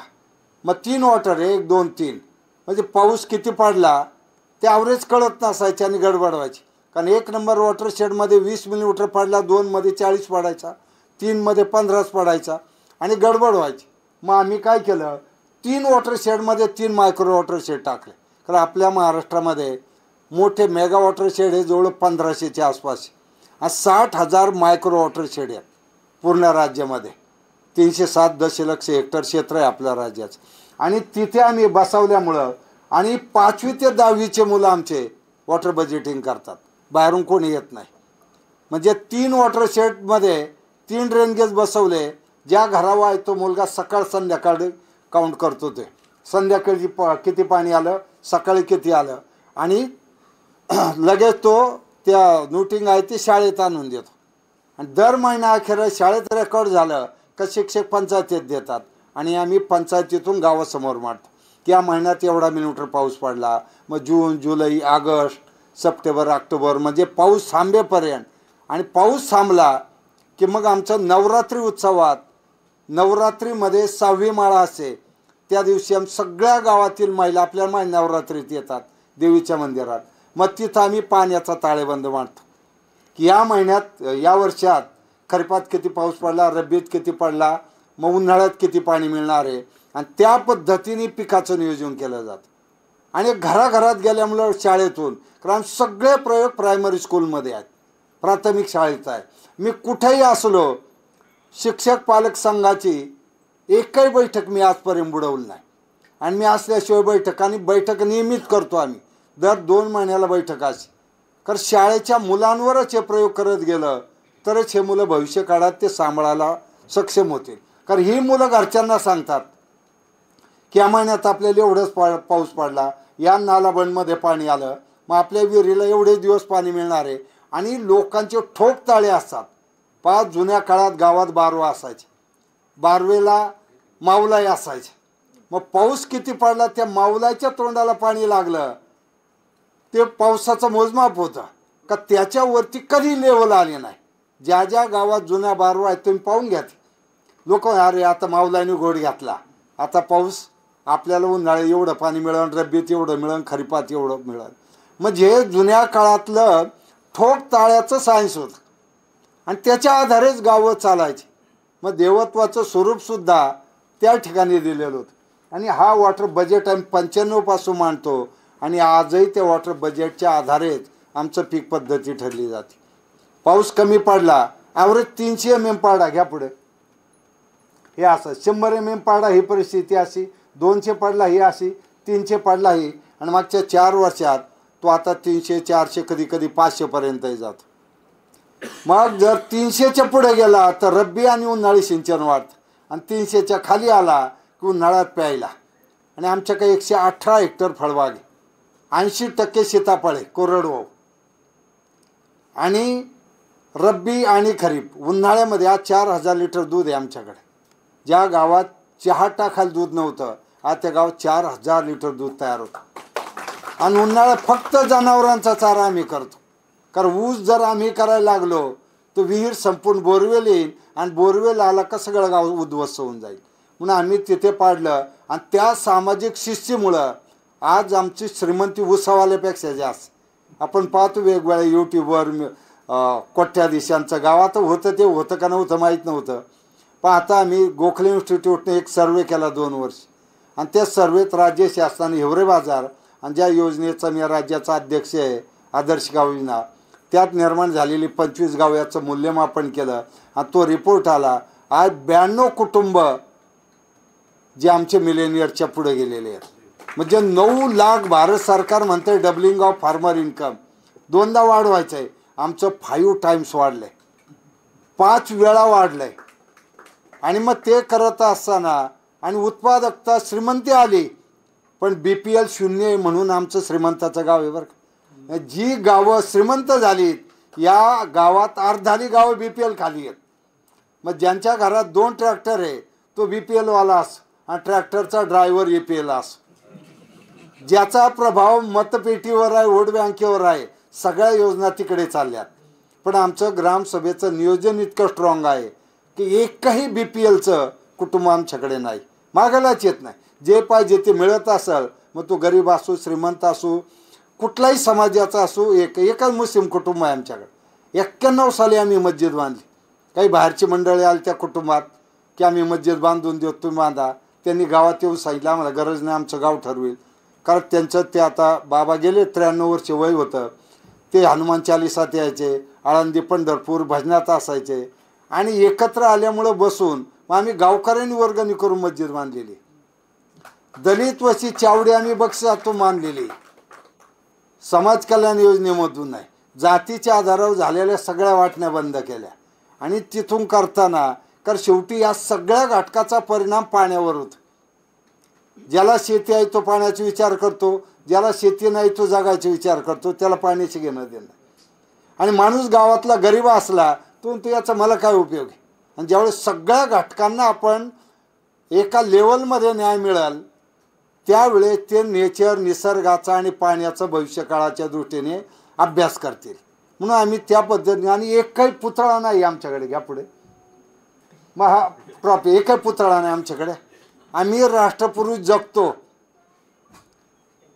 जयंती पुण्यतिथी आम्ही कोणाची साजरी करत नाही, पण त्या राष्ट्रपुरुषांचे विचार शाळेमधून आमची लायब्ररी अतिशय उत्तम आहे. स्वामी विवेकानंद वाचनालय काय 6 ते 7 हजार पुस्तकं आहेत. जयंती पुण्यतिथी एक फुल ठेवायचं, DJ नाही, डॉल्बी नाही, नाचगाणे नाही. कारण दुर्दैवाने जे राष्ट्रपुरुष जिवंत असताना जेलमध्ये होते, उपाशी तापाशी होते. आता त्यांच्या जाण्यानंतरही लॉ अँड ऑर्डरची समस्या आहे, म्हणजे पोलीस बंदोबस्तात ही समस्या आहे का ज्यांनी आपल्या सर्वांसाठी आयुष्य घातलं, आज त्यांना सुद्धा जयंती पुण्यतिथीची अवस्था कशी आहे. म्हणून आम्ही गावात ते ठेवलेलं नाही. आणि एकही होल्डिंग गावात नस, वाढदिवस नाही कोणाचा, काही नाही. एकही पार्टी पक्षाचा, संघटनेचा बोर्ड गावात नाही. भिंतीवर फक्त संदेश दिलेले असतात, अध्यात्माचे, पर्यावरणाचे, रंगीबेरंगी काही जाहिराती अजिबात नाही गावात. आणि त्यात एक व्यवस्थित. आणि आता तेवढे 10 लाख झाडे आम्ही लावलेली आहेत. 95% झाडं जिवंत आहेत. यापुढे ही आमची पीक पद्धती आहे. हे घ्या. आता हा एक प्रयोग 5 वर्षापूर्वी आम्ही केला, जो कार्बन सिक्वेस्ट्रेशन आणि सेडिमेंट लॉस, म्हणजे पावसाच्या पाण्याबरोबर जो सेंद्रिय कर्बाचं वहन होत आहे ते थांबवणं किती गरजेचं आहे. कारण हे जर केलं नाही तर उद्याचा भविष्यकाळ अन्नधान्याचा खूप संकटाचा आहे. आणि आता जागतिक संघटना हेच सांगतात शास्त्रज्ञ की 2050साठी 50ला भूतलावर 40% जनतेला अन्न खायला मिळणार नाही. आणि म्हणून त्याला मूळ कारण हे दूषित पाणी, दूषित झालेली माती. घ्या पुढे. मग हा प्रयोग आम्ही आदर्श गाव योजनेतून हिवरे बाजार आणि राहुरी विद्यापीठ सगळे BSc MSc agree MTech BTech मुलं नेहमी हिवरे बाजारला वॉटर शेड पाहायला यायचे. मग विद्यासागरराव ज्यावेळेस गव्हर्नर होते व्हिजिटला हिवरे बाजारला आले, त्यावेळी मी त्यांना सांगितलं की आपण राहुरी विद्यापीठात एखादा वॉटरशेड करू. आणि राहुरी विद्यापीठात आम्ही आदर्श गाव नेतो पैसे दिले आणि पहिला वॉटरशेड तयार केला. कारण तिथं नेहमी फ्लड इरिगेशन दाखवलं जायचं, ड्रीप आणि नव्हतं, आणि खूप छान झालं. घ्या पुढे, घ्या पुढे, घ्या पुढे, घ्या पुढे. हे का सॉईल हेल्थच्या बाबतीत मी स्वतःही तो अनुभव, मी M.Com आहे पण मी याच्या सगळे बारकावे शिकून घेतलेले आहेत. घ्या पुढे, घ्या पुढे, घ्या पुढे, घ्या. आता हे काही कुटुंब जे मुंबई पुणे ठाण्यातून परत 70 ते 72 कुटुंब पुन्हा गावात आले आणि एकमेव कारण जमीन होती पण पाणी नव्हतं आणि त्याच्यामुळे लोक शहराकडे पळत. पाणी आलं घराघरात, म्हणजे आम्ही 90ला काम सुरू केलं त्यावेळेला 89 विहिरी होत्या. आज 428 विहिरी गावात आहेत आणि पाण्याची पातळी मे महिन्यात आमचं सेल्फी विथ हँडपंप हा स्लोगन असतो आमचं. हँडपंपापाशी जायचं आणि एकदा हापसलं की पाणी आलं पाहिजे. आणि जर दुसरा प्रयत्न करावा लागला तर आम्ही 100 रुपये बक्षीस देतो. म्हणजे कॉन्फिडन्सली, कारण 60 फुटाच्या पुढे चार्जिंग नाही, कारण खोलीच नाही, तेवढंच तर रिचार्ज करायचं. आणि 1-2 चांगले पाऊस झाले की झाड रिचार्ज झालं की पाणी येऊन पिकं पुढचे सुरू होतात. या पुढे मग ही कुटुंब पहा, एक झाडाखाली छप्पर होतं, मग ते मध्ये पत्र्याचं घर आणि आज 3रं घर आहे बांगला. काय 7वी-8वी शिकलेला आहे माणूस फक्त. आणि आज गावामध्ये 160च्या पुढे ट्रॅक्टर आहेत. ज्या गावात मोजून 2 शिक्षक आणि 4 मिलिटरीवाले होते, आज 68 आर्मीमॅन आहेत, 46 प्राथमिक शिक्षक आहेत, 12 प्राध्यापक आहेत, 15 ते 16 डॉक्टर आहेत आणि 200च्या पुढे D.Pharm, B.Pharm, civil, mechanical, chemical किंवा सॉफ्टवेअर इंजिनियर आहेत. म्हणजे 79% घरात एक तरी जॉबमध्ये आहे आज. आणि त्यामुळे दर डोई 800 रुपयावरून आता आम्ही खूप लांब गेलो, म्हणजे आता जवळ 10 ते 12 लाखाच्या पुढे गेलेलो आहोत. आणि एवढं उत्पन्न वाढूनही व्यसनांचं प्रमाण एकदम मर्यादित. कारण आम्ही थोडा अखंड हरिनाम सप्ताह, आध्यात्मिक संस्कार, हरिपाठ आमचा कंपल्सरी असतो. कारण आता मुलं सगळे मोबाईलवर खेळतायत, TV च्या समोर आहेत किंवा मग कोचिंग क्लासला असतात. ग्राउंडवर एकाही मुलाला जायला आता जाऊ दिलं जातं. कारण सगळ्यांना मुलांना मेरिटमध्ये आणायचं, मग मोठं पॅकेज घ्यायचं आणि पॅकेज घेऊन एकदा जीवनसाथी दिला की नातीचा आणि नातवा चेहरा पाहिलं का सुखाने मारायचं. एक प्रत्येक आईवडिलाचं आजी आजोबाचं स्वप्न आहे. पण आता आजी आजोबा नातवंड जर या 25 वर्षात आपण नीटनेटकं केलं नाही तर एकाच वेळेस सगळ्यांची अंतिम यात्रा सुरू होणार आहे. कारण 75 वर्षात जे घेतलं ते त्या 25 वर्षात जर निसर्गाचं परत दिलं नाही तर मानवी अस्तित्वच आता भूतलावर संकट आहे. कोणतरी ब्रह्मदेवाने येऊन सांगायची आता गरज नाही, कारण रोज पाहतोय प्रत्येक सीजनला. उन्हाळा यावर्षी फेब्रुवारीमध्येच उन्हाळा सुरू झाला होता. पावसाळा जूनमध्ये सुरू होतो, तो मेमध्ये सुरू झाला. म्हणजे ह्या ज्या गोष्टी आहेत, कारण आपल्या पिढ्या भाग्यवान आहेत. भूतलाची बदललेली रचना आपल्याला पाहायला मिळणार आहे. पण ज्यावेळी रचना बदलल त्यावेळी मोठं डॅमेज आपलंच होणार आहे, लक्षात ठेवा. या पुढे मग हे असं डोंगरातला चारा कापून आणून टाकतात. बायोगॅस आल्यामुळे स्लरी आली, रासायनिक खत औषध कमी झालं, ॲटोमॅटिक आम्ही ऑर्गॅनिक सेंद्रियकडे चाललो. आणि आता हळूहळू प्रयत्न करतो आम्ही. जे उत्पादन आम्ही आमचा मॉल करणार आहेत गावात, जे पिकतं घरातलं विषमुक्त ते विकायला ठेवायचं. कारण ज्यावेळी शेतकऱ्यांना 4 पैसे जास्त मिळतील त्यावेळी तो गाव सांभाळेल. पण पैसे मिळायचे बंद झाले तर आता काय उपयोग गावाचा. कारण जशा गरजा असतात सहभागास. दुष्काळ होता म्हणून पाण्यासाठी लोकांनी कॉन्ट्रीब्यूट केलं, ते झाले म्हणले अरे शाळाच नाही गावात, मग 4थी शाळा 7वी, 7वीचे 10वी. आज 50% मुलं बाहेरची शिकायला येतात. मग जशा गरजा आहेत तशा माणसं सहभाग देतात. या पुढे, या पुढे, या पुढे. मग हे असं आत्ताची परिस्थिती आहे. या पुढे मग हे आहे, एक माणूस शिकला ते घर बदलतं, एक घर बदललं का अनुकरण गाव करताना एक गाव बदललं का काहीच अशक्य नाही, असा आमचा स्लोगन तयार झाला. या पुढे मग ही आमची शाळा आहे. पूर्वीची 2 खोल्या शाळा होती, मग 7वीपर्यंत गेली. आता 50% मुलं बाहेरगावची शिकायला आमच्याकडे येतात. आम्ही संस्कार शाळा चालवतो आणि संस्कार शाळा असल्यामुळं तिथे बाहेरचे पालक खूप मोठ्या प्रमाणात 50% मुलं बाहेरून येतात. पुढचं घ्या. हे काय, कोविडच्या काळात आमची 2ही वर्ष ऑफलाईन शाळा चालू होती. शाळा बंद केली नाही. आणि बंद न केल्यामुळं सगळे आज नाही तर 7वीतला मुलगा 9वीत कधी घ्याल त्याला सॉरी 9वी 7वी 8वी 9वी त्याला कळालं सुद्धा नाही. पण प्रत्येक ह्याच्यात एवढी जबाबदारी आम्ही घेतली होती, कुठेही काही प्रॉब्लेम नाही, मुलांनी विश्वासाने. कारण आता कोणीतरी गावात परिसरात विश्वासू माणूस असावा का ज्याच्या विश्वासावर आलेलं संकट दूर होऊ शकतं. अशा विश्वासू कार्यकर्त्यांची आता गरज आहे यापुढे. मग हे आता DG यशदा, आता मी यशदाचा 92 सालापासून गेस्ट लेक्चरर आणि आता माझी 5वी टर्म आहे. त्या एक्झिक्युटिव्ह कमिटी सदस्य आहे. चोकलिंगम साहेब असताना ते व्हिजिटला आले होते. आणि आता यशदा त्यावेळेस मी आणि विकास आमटे साहेब आम्ही दोघं आहोत. आणि मी गेली 20 वर्षे यशदाच्या त्या कार्यकारी समितीवर आहे. आणि यशदाची एक्झिक्युटिव्ह कमिटी पहिली बैठक आम्ही हिवरे बाजारमध्ये घेतली होती की ग्रामीण विकास संस्था, त्यात बऱ्यापैकी ट्रेनिंग मॉड्यूलमध्ये कॉन्ट्रीब्यूट करायला मिळालं. आणि मग हे खालच्या अशा सहली आता समोर दिसत मॅडम अयोध्या जिल्ह्याच्या शिव आहेत. आता मसुरीच्या IAS अकादमीत 95 साली पहिल्यांदा जायला मिळालं. मग त्यांच्या बॅच अनेक बॅचेसला जायला मिळतं. यावेळीचे फाउंडेशन कोर्स यशदात होता. मग तिथे समारोपाचा चीफ गेस्ट मीच होतो. आणि तेवढे अनेक सहली आता बऱ्याच जो अधिक 28 राज्यांचे CO कलेक्टर किंवा काही आयुक्त होते. हिवरे बाजारला व्हिजिटला आपल्याकडं पिंपरी चिंचवडला 2 दिवसाची कॉन्फरन्स होती. त्यानंतर ते काही वेगवेगळे भाग पाहायला ग्रुप करायचे. सगळ्यात जास्त डिमांड हिवरे बाजार व्हिजिटला होतं. पुढे घ्या. मग कोश्यारी सरजवळ सगळे गव्हर्नर हिवरे बाजारला व्हिजिट करायला येतात. आता सध्याचे गव्हर्नर साहेब आता याच महिन्यात होते, पण ते पावसामुळे पोस्टपोन झाला कार्यक्रम. आपले कोश्यारी सर आले. मग त्यांनी मुलांनाच राजभवन पाहायला निमंत्रित केला. तर 3-1 घंटे आमची सगळी मुलं तिथे राजभवनवर होती. यापुढे मग आरोग्य उपकेंद्र 8 लाखाचा प्लॅन होता, आम्ही 14 लाखाचा बांधला.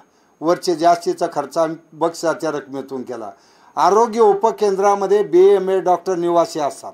इथं PSCमध्ये डॉक्टर राहत नाही. पण आम्ही जे केलं प्रायव्हेट काहीच केलं नाही. सरकारी व्यवस्था ती स्ट्रॉंग केली आम्ही. मग सरकारी अंगणवाडी, सरकारी शाळा, आरोग्य उपकेंद्र, पशु उपचार केंद्र. कारण ज्यांची ऐपत नाही, पेइंग कॅपॅसिटी नाही, यांच्यासाठी सरकारी व्यवस्था आहे आणि तिथं स्ट्रॉंग केलं. बाकी पैसेवाले लोक खाजगीत जातात. पण आम्ही गावात सर्वसामान्य कुटुंबाला सगळे लाभ मिळतात, त्यामुळे सहभाग लोकांचा मिळतो. पुढे घ्या. हे पशुवैद्यक दवाखाना. पुढे घ्या. हे आता हे इंटरनेट रस्ते असे असतात. घ्या पुढे. घ्या पुढे. आता आम्ही आता सुरू झालं आमच्याकडे आकडामुक्त म्हणजे 100% विजेचं बिल आम्ही 2019 पर्यंत भरायचो घराचं विहिरीचं. पण सरकारने घोषणा केली आता वीज बिल माफ करू. पण तरीही 3000 जे आहे हॉर्स पॉवरच्या याच्यावर आम्ही 100% भरतो. कारण आम्ही पहिल्यापासून पाहिलं, कारण या फुकटच्या कल्चरमुळं सर्व समाज आता पंगू झालेला आहे. आणि आता रोज सगळे पेपर सकाळीच उचकले का कव्हरवर एक पहिली बातमी लाडक्या बहिणीची असते. आज यावेळेस या डिपार्टमेंटचे पैसे कमी केले, ते केलं. म्हणून हे पाहिलं फुकट देण्यामुळं समाजाची क्रयशक्ती संपली. पण आम्ही सगळं असतानाही आम्ही एकही गोष्ट सरकारी योजनाच वापरतो, पण आम्ही फुकट एकही गोष्ट लोकांना देत नाही. घरकुल जरी दिलं ना प्रधान PM आवाचं का पाया खोदून पाणी मारण्यापासून पहिलं 25 ते 50 हजार रुपये तू टाकले पाहिजे तर तुला घरकुल. आणि करतात लोक. आजही लोक फक्त शिस्त लावली का ते फुकटपासून दूर जातात. आता फक्त फुकट रेशनिंगवर आता फक्त दारूची बाटली द्यायचं बाकी आहे भविष्य काळात. नाही तर सगळं आता घ्या पुढे. हे मग सगळं मेजरमेंट, सगळं लँड रेकॉर्ड आता भविष्य काळात सगळ्यात मोठा संघर्ष शेताच्या बांधाचा आणि शिवार वाहतुकीचा रस्ते आणि त्याचा परिणाम गावाच्या पाणी व्यवस्थापन. पुढे घ्या. किती वेळ आहे बरं का मला सांगा बरं का. किती वेळ बोलायचं मला सांगा. कारण समोरून टाळ्या वाजत नाही, त्यामुळे केव्हा थांबायचं मला कळत नाही. का टाळ्या 2 प्रकारच्या असतात. पहिले आवडलं म्हणून आणि दुसरे आता आवडतं घ्या म्हणून. ठीक. आणि हे एक आमचं खूप चांगलं नेटवर्क आहे. कारण आज आपण पाहतो तापमान बदलामुळं जंगलाला लागणाऱ्या आगी आणि याच्यामुळं पर्यावरणाचं केवढं मोठं संकट अगदी हेलिकॉप्टरसुद्धा कंट्रोल होतं. पण आमचं ग्राम सुरक्षाचं नेटवर्क. पूर्वी आम्ही गावात दवंडीचा वापर करायचो. डोंगरात आग लागली का दवंडी दिली का लोक पळत जायचे. त्यावेळेस सायकली होत्या.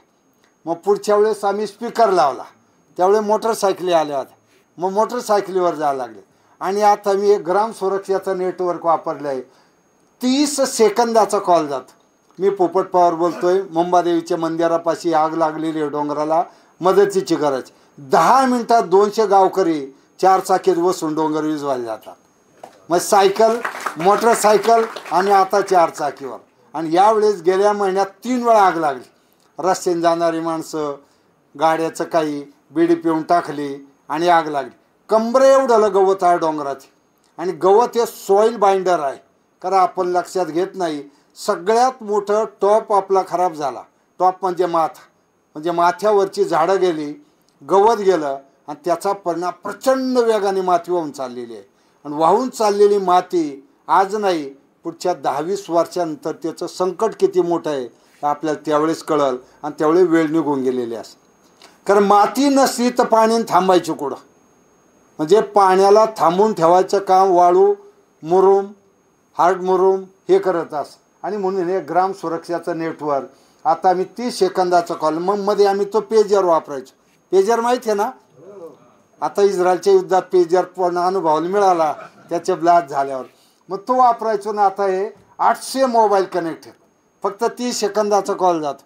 मग त्याचा उपयोग आम्ही आगीपासून संरक्षणाला केला, मग तो बिबट्यासाठी वापरला आहे. आणि आता तिसऱ्या याच्यात रात्री कोणी जर कुठेही अडचण आलं की लगेच कॉल करतात की 2:15 वाजेत घराला कोण दरवाजे वाजवतंय, मदतीची गरज आहे. आता चोर गावात येत नाही तो भाग वेगळा, पण गाव इतका रात्री 2 वाजता एखादी मुलगी घरातून बाहेर पडली तर तिला भीती नाही, इतकी सुरक्षित. आणि आज आपण पाहतो सकाळी शाळेत गेलेली मुलगी 5 वाजता सुरक्षित घरी येईल का नाही याची प्रत्येक आईवडिलांना भीती आहे. आज एवढं आज सुरक्षित व्यवस्था, म्हणजे तंत्रज्ञान एवढं विकसित झालं पण माणसं मात्र असुरक्षित झाली, हे आपल्या सर्वांना मान्य करावं लागेल. त्याला एकच कारण, जी एक सामाजिक बैठक होती आपली, ती सामाजिक बैठक मोडलेली आहे. पुढे घ्या. मग हे पाहिजे आत्ता ह्या लागलेल्या आगीची परिस्थिती आहे. रात्री जातात आणि इतकं वाढलं आमच्या, फक्त आता वाघोबाला म्हणलं तिकडं चंद्रपूरलाच राहा 7 ते 8 बिबटे आहेत, पण गावात अजिबात त्रास नाही. हरणं आहेत, मोर प्रचंड आहेत, ससी आहेत, सगळ्या प्रकारचं वाईल्ड लाईफ आहे. आणि त्याच्यामुळे हे आग लागले एवढे लोक येतात. घ्या पुढे. हे काय मग हे काही थोडा प्रयोग आहे 72 साली झालेला 5,000 लावत. आणि त्यावेळे मजुरी म्हणून रोजगार हमी योजना होती, जलसंधारण म्हणून नव्हतं. आणि तो अख्खा गळका होता. 51 वर्षानंतर तो दुरुस्त केला आम्ही. घ्या पुढे. हे काय मग त्याला रिपेअर केलं. घ्या पुढे. आणि मग इथे स्वतः जिल्हाधिकारी, जिल्हा पोलीस अधीक्षक, सगळे जिल्हास्तरीय अधिकारी आणि सचिव जलसंधारण मुंबईवरून आले होते. सकाळी 7 ते 9 श्रमदान केलं. आणि इथं 4 जनरेशन होते. 72 साली ज्यांनी काम केलं, वडील, मुलगा, नातू, आता पंतूही होता. आणि तिथे श्रमदान 7 ते 9 2 तासात श्रमदान केलं. आणि त्या श्रमदानातून 4.5 लाख रुपये मस्टर भरून पेमेंट केलं. 4.5 लाख रुपये गावात जमा झाले. त्यात आम्ही एक जुनं मंदिर जीर्णोद्धार केला. पुढे घ्या. कारण लोक मंदिराशी फार अटॅच आहेत आणि श्रमदान करून मंदिर होतंय म्हणल्यावर कनेक्टिव्हिटी वाढते. घ्या पुढे. हे काय असं होतं. मग असे 2009ला जवळजवळ 11 माती नाला पण ढगफुटी झाली होती. 11 म्हणजे 76 mm पाऊस झाला होता आणि सगळं कट होऊन गेलं होतं. मग तिथेच आम्ही रोजगार हमीतून रिपेअर केले 11चे 11. आणि त्यातून जे पेमेंट आलं 2.5 लाख रुपये, त्यातून आम्ही हायस्कूल सुरू केलं गावात. बेंच सगळंच. आणि सुरुवात झाली. घ्या पुढे. मग आता हे आमचं किचन फॉर हेल्थवर सध्या आम्ही काम करतोय. श्रीमंती आल्यावर आरोग्यसुद्धा चांगलं असलं पाहिजे. कारण आता किचन फॉर टेस्ट चालू आहे. जे जिभेला आवडेल तेच आपल्या फ्रीजमध्ये भरलेलं असं. आणि त्याचा परिणाम आपण सगळं आलं पाहिजे ना. आता जगाची सगळ्यात मोठी इंडस्ट्री आता मेडिकल इंडस्ट्री हो राहिलेली. आणि म्हणून सगळ्या प्रकारच्या व्याधी मग गाव डॉक्टर मुक्त ठेवायचं हा आमचा प्रयत्न आहे. म्हणून आम्ही योगासन, प्राणायाम असेल अनेक उपक्रम गावामध्ये या दृष्टीने करत असतो. आणि हे शाळेमध्ये मुलांना शिकवतो आपण. घ्या पुढे. घ्या पुढे. हे वेगळं आता त्या हॉलमधलं. घ्या पुढे. मग इथे एक जायला मिळालं मला 2016चा सिंहस्थ कुंभमेळा आहे पहा. खाली ते मानस सरोवरात मी आंघोळ करतोय, वरती घेतले आणि मी फोटो आहे. आणि सिंहस्थाचं आणलेलं पाणी त्यावेळे त्र्यंबकेश्वरला सोडायचं का 2016ला मराठवाड्या मोठा दुष्काळ होता आणि मला आदरणीय विजय भटकर सरांचा फोन आला की पोपटरावजी मुख्यमंत्र्यांची एक इच्छा आहे, एक शिष्टमंडळ कैलास मान सरोवराला पाठायचं, ते पाणी आपण गोदावरी सोडायचं. मला इतका आनंद झाला जीवनात सगळ्यात मोठा. मग त्यावेळी मिसेस फडणवीस मॅडम होत्या, इरिगेशन मिनिस्टर म्हणून राम शिंदे साहेब होते, विजय भटकर सर होते, अंजली भागवत ज्या नेमबाजपटू, आम्ही 8 लोक गेलो. आनंद या दृष्टीने झाला तर याच्या भोवती सगळं आशियाई देश फिरतात. आणि आपल्याला माहीत आहे भगीरथाने स्वर्गातून गंगा भूतलावर आणली, हे आपण शिकत आलो. मग त्यावेळेची पौराणिक कथा आणि आजच्या तंत्रज्ञान युगात जर जोडलं तर तुम्ही त्यावेळेची घटना बघा कशी आहे. सगर राजा होता, मोठा दुष्काळ पाण्याचा पडला आणि अन्न पाणी पाणी करून माणसं मरायला लागली. राजा दुःखी झाला, त्यांनी खुर्ची सोडली आणि एक शिलालेख लिहून ठेवला. आता मी हातबल आहे, माझ्या जनतेला वाचू शकत नाही, तर मला खुर्ची बसायचा अधिकार नाही. आणि शिलालेख असा होता, जो कोणी स्वर्गातील गंगेला भूलोके आणील त्याच्या पूर्वजाचा उद्धार होऊन भावी पिढीला पुण्य मिळेल. मग राजा सगर, मग राजा दुलीप आणि 450 वर्षानंतर याचा भगीरथात जन्म झाला. त्याला कळत आली, पाहिलं, तो म्हणला नाही मी गंगाला आणल्याशिवाय खुर्चीवर बसणार आहे. मग त्यांनी हिमालयाची वाट केली, प्रचंड तप केलं, कपिल मुनी भेटले, त्यांनी पाण्याचा स्रोत दाखवला, पण विनंती केली तू गंगेकडे गेल्यानंतरच मिळेल. मग गंगेची आराधना, गंगा तयार झाली. पण ती म्हणाले मी आले तर जे काय राहिले सगळं वाहून जाईल, यासाठी तू शिवाची आराधना कर. मग शिवाची आराधना, मग ते गेले माणा गावातून, केदारनाथ बद्रीनाथ माणा गावातून स्वर्गाकडे गेले. मानस सरोवरात आंघोळ केली, कैलास परिक्रमा केली आणि ध्यान केलं आणि शिवप्रसन्न झाले. काय लागतंय पहा, कारण म्हणे माझे पूर्वज दुःखी आहेत, अन्न पाणी पाणी करून गेले, त्यांच्यासाठी मला भगीरथाची गंगा, मग स्वर्गातील गंगा भूलोकी आणायची. म्हणून त्यासाठी कपिल मुनींनी स्रोत सांगितला, गंगा तयार आहे, पण विनंती आहे गंगेची का आपण आपल्या जटेमध्ये घ्यावं. मग त्यांनी सांगितलं तास. मग काय घडलं आहे ते पहा, त्यावेळची पौराणिक कथा. आणि आजच्या निव्वळ यात्रा करतो आपण, कृती करत नाही. म्हणून त्यावेळी आशियाई देशांचं म्हणजे एकट्या मानस सरोवरामधून 33 नद्या निघतात. मुख्य चीन, अफगाणिस्तान, पाकिस्तान, भारत, बांगलादेश, म्यानमार, तिबेट, भूतान आणि नेपाळ. एक काळी सगळे आशियाई देश म्हणजे विस्तारित भारत होता. आणि मानस सरोवरामधून सगळे महत्त्वाचे सोर्सेस आहेत, लक्षात घ्या. 80% ब्रह्मपुत्रा चीनमधून ग्लेशियरमधून वाहते, बर्फातून. 20% भारतात येते, पण जवळ 80 ते 90% पाणी भारताला देते. म्हणून चीन तिथे का करू घड्या करतोय, त्याच्या मागं मूळ पाणी आहे. म्हणून हिमालय आणि मानस सरोवर आणि कैलास हे आपल्या संस्कृतीत पवित्र का आहे, तर पहिला पाणी आडवा जेरवा ज्या ट्रीटमेंट आम्ही हिवरे बाजारला केल्या त्या सगळ्या त्यावेळी भगीरथाने केल्या. भगीरथ कोण होता? भगीरथ हा त्यावेळेचा भारत राज्याचा चीफ इंजिनियर होता, गव्हर्नमेंट ऑफ इंडियाचा, भारताचा. त्यांनी माथा ते पायथा हा DPR तयार केला, प्रोजेक्ट रिपोर्ट तयार केला. कपिल मुनी त्या काळातले भारतवर्षाचे डायरेक्टर जनरल GLD आहे, त्यांना सगळ्या भूस्तरांचा अभ्यास होता. गंगा ही कल्याणकारी. आणि शिव कोण होते? डायरेक्टर जनरल देहरादून अकादमी फॉरेस्टची, देहरादूनची वन अकादमी आहे ना, तिचे डायरेक्टर. म्हणजे हिमालयामध्ये त्यांनी ट्रेंचेस घेतले, वन संवर्धन, मृत संवर्धन, जलसंवर्धन, पशुसंवर्धन, डोंगराचं पाणी डोंगरात, शिवारातलं शिवरात, वड्यातलं वड्यात, आणि झालं पशुसंवर्धन आणि माणसाचं कल्याण. म्हणून भगीरथाचं गंगा अवतरण ही पौराणिक कथा नाही, ही अनादी कालापासून पाणी संकटाची केलेली उत्तम प्रकारची सायंटिफिक मांडणी आहे. आणि म्हणून सिंहस्थ कुंभमेळा आहे. म्हणून मला तिथं जायला मी ठरून गेलो होतो, सगळे घाबरून गेलो होतो. मायनस होत त्यावेळेस पाणी आहे. मी म्हणलं जे होईल ते होईल, डुबकी मारायची म्हणजे मारायची. आणि तो जीवनातला माझ्या सर्वोच्च आनंदाचा प्रसंग होता. आणि दुसरा एक प्रसंग मिळाला, घ्या पुढे. हा एक प्रसंग आला, ज्या 8,000 लोकांना 22 जानेवारी निमंत्रित केलं अयोध्येला, त्या 8,000 मध्ये मी एक होतो.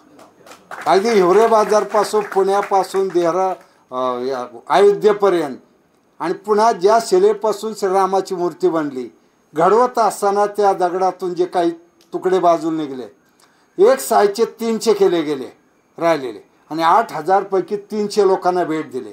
त्यापैकी एक आमच्या देवावर आलेला आहे. मग साक्षात श्रीराम अंश रूपाने होरे बाजारला आले.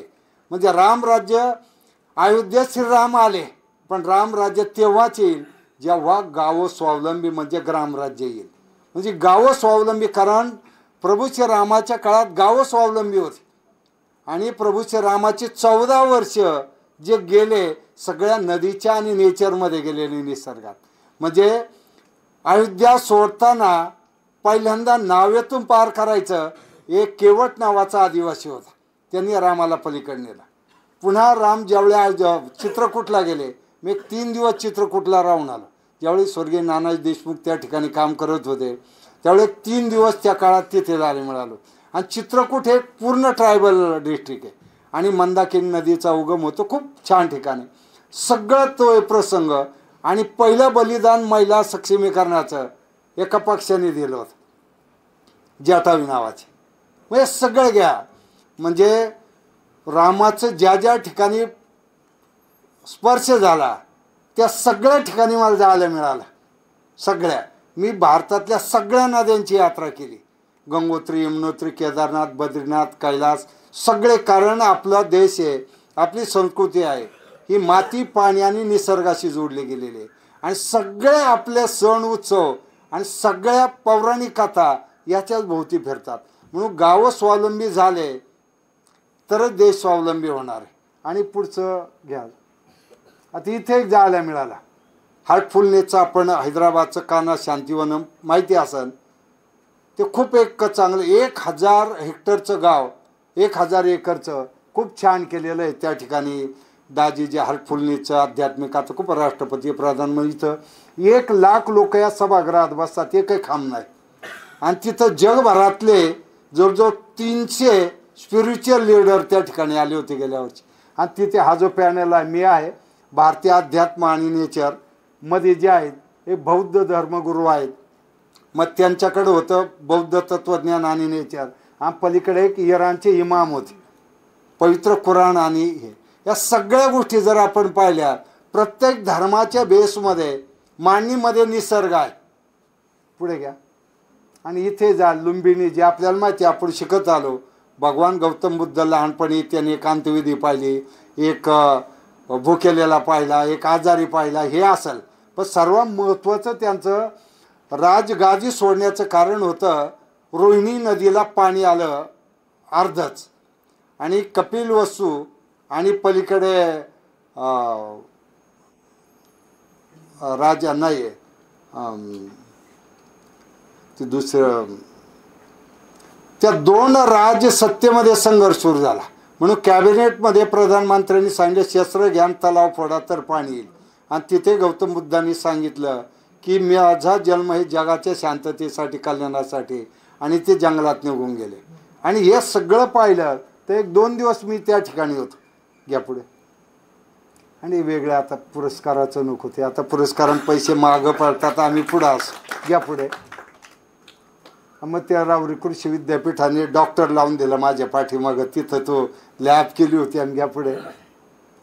आता व्हिजिटर्स इतके आहेत का रोज 500-700 लोक येतात. आत्तापर्यंत 100वर कंट्रीचे लोक येऊन गेले. आता उद्या परवा जे आता लेफ्टनंट जनरल म्हणून प्रमोशन झालं विक्रम वर्मा सर, का जे नगरला कमांडंट आहे सध्या, मग ते परवा दिवशी या कार्यक्रमाला येतात. कारण सीमावर्ती भाग जेवढा आहे त्या सगळ्या भागामध्ये जम्मू काश्मीरपासून आहे. आता जम्मू काश्मीरचं पंचायत राजचा बेसच हिवरे बाजार होता. 370 पूर्वी आर्मी त्यांची लोकांच्या सहली आमच्याकडे घेऊन यायची. अगदी अरुणाचलपासून त्या सगळ्या सीमावर्ती भागात आर्मीने स्थानिक लोकांबरोबर, पंचायत राजबरोबर कसं काम करावं. आणि मग तिथे आणि जवळजवळ जम्मू काश्मीर सगळे सरपंच हिवरे बाजारला येऊन गेले. जम्मू काश्मीरमध्ये माझ्या नावाने काही तरुण मंडळ रजिस्टर झालेले आहेत. मग ते एक वेगळं हे आहे. घ्या पुढे. मग हे विद्याराव सर, घ्या पुढे. घ्या पुढे. हे आता जवळजवळ हे 2022ला हे सगळ्या एशियन कंट्रीचे इरिगेशन मिनिस्टर होते. कारण बँकॉकमध्ये एक मोठी कॉन्फरन्स झाली होती एशियन कंट्रीची, आणि तिथे त्याचे पॉलिसी मेकर, वर्ल्ड बँक, युनिसेफचे लोक होते. आणि विषय होता urban community and water management. तर डॉक्टर मारिया म्हणून एक सायंटिस्ट ऑस्ट्रेलिया, त्यांचा विषय होता 20 मिनिटाचं, मग दिवसभर चर्चा. आणि दुसऱ्या दिवशी माझं 20 मिनिटाचं भाषण होतं, rural community and water management. म्हणजे कशा प्रकारे. त्यानंतर हे सगळे व्हिजिटला आमच्याकडे आले होते. 28 मे होता त्यावेळे. एकदा पाणी आपसलं की आमचा आग्रह असो मे महिन्यात आमचं गाव पाहिल्यावर. पावसाळ्यात तर सगळी गावं सारखीच असतात, पाणीदार हिरवेगार. मे महिन्यात ग्राउंड वॉटर कसं आहे याच्यावर तुमच्या गावाचं भविष्यकाळ लक्षात येतो. घ्या पुढे. मग हे असं हे बऱ्याच जवळ 28 स्टेटचे काही सेक्रेटरी वेगवेगळे लोक होते गावात व्हिजिटला. घ्या पुढे. ही पहिली सुरुवात. हे हनुमंतराव कमिटी भारत, कारण पॉलिसी लेवलवर सुद्धा आमचं खूप चांगलं कॉन्ट्रीब्युशन. ही 93 साली भारत सरकारने कमिटी, आणि तो मी आहे, सरपंच होतो. आणि समोर ते हनुमंतराव म्हणजे भारताचे एक शास्त्रज्ञ होते, जे विद्यासागरराव आपले गव्हर्नर होते त्यांचे मोठे बंधू. आणि हे आले ज्यावेळेस विद्यासागरराव, मग खाली तोच फोटो, दोघं भाऊ. मग त्यांनी मला नंतर जेवणासाठी राजभवनवर बोलवलं की माझा भाऊ येतोय तुम्ही या. आणि मग इकडले त्यांचे बंधू आहेत ते हनुमंतरावरचे, आणि मध्ये गव्हर्नर साहेब आणि मी. मग ते दोघांच्या व्हिजिटचा एकत्र, कारण ते गावात आल्यावर गाव पाहिलं. त्यांनी मला विचारलं आपको पता है कि हैदराबाद के जे एक साइंटिस्ट होते उनका नाम हनुमंतराव, आपको क्या पता था. हे विचारल्याबरोबर मी सांगितलं हो तो 25 साल पहिले यहाँ के गए. त्यांनी तिथूनच भावाला फोन लावला, अरे 25 साल पहिले जिस गाव में गया था उस गाव में मैं अभी.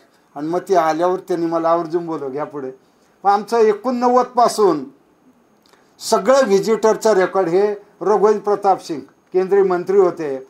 आणि त्यावेळी 2006ला महाराष्ट्राची रोजगार हमी योजने राष्ट्रीय रोजगार हमी योजना म्हणून मनरेगा म्हणून पुढे आली. मग त्याच्या पहिल्या याच्यात मग मी तेवढंच मानलं, नो नीड ऑफ मनरेगा टू एव्हरीवन. तो म्हणले अरे हम तो पूरे देश केले और आप क्यों नाही. मग मी सांगितलं आम्ही सॉईल वॉटर कॉन्झर्वेशन आहे, फॉरेस्टेशन केलं, त्याचा हा परिणाम आहे. म्हणजे इंडियाचं पहिलं जॉब कार्ड त्यांनी हिवरे बाजारमधून लॉन्च केलं होतं. घ्या पुढे. हे आता हे जे आहेत आता ते मध्ये येऊन गेले. आणि अँड्रू विल्सन म्हणून आहे, तो एन्व्हायरमेंट डिपार्टमेंट जे आहे ऑरेगॉन स्टेटचं त्याचे प्रमुख आहे. ते जगभर फिरतात 60 दिवस आणि मग नंतर विद्यापीठात शिकवतात. ते आले होते. घ्या पुढे. घ्या पुढे. घ्या पुढे. हे आदर्श गाव. घ्या पुढे. आता याचा अनुभव तो खूप चांगली काही गाव झाले. आता वेळ कमी आहे, टाळ्या अजून पडाना म्हणून चाललंय. घ्या पुढे. आणि मग आता स्टँडिंग बरीच मंडळी आहे, त्यामुळं हे काय असं श्रमदान करतात लोक गावात. घ्या पुढे. ह्या अशा ग्रामसभा होतात. घ्या पुढे. याचा अनुभवातून रेप्लिकेशन घ्या. आता हा एक 2016ला देवेंद्रजीने खूप चांगला प्रोग्राम केला होता की हा जो आहे ती याच्यामध्ये 1000 गावं 12 जिल्ह्यात निवडली होती. आणि कॉर्पोरेटच्या सपोर्टने त्या ठिकाणी ही कमिटी केली होती. अमिताभ बच्चन, आनंद महिंद्रा, देवेंद्रजी आणि रतन टाटा शेजारी मला बसायला मिळालं होतं. तर त्यात अभय बंग सर आणि मी, आम्ही दोघा शासकीय सदस्य आहोत.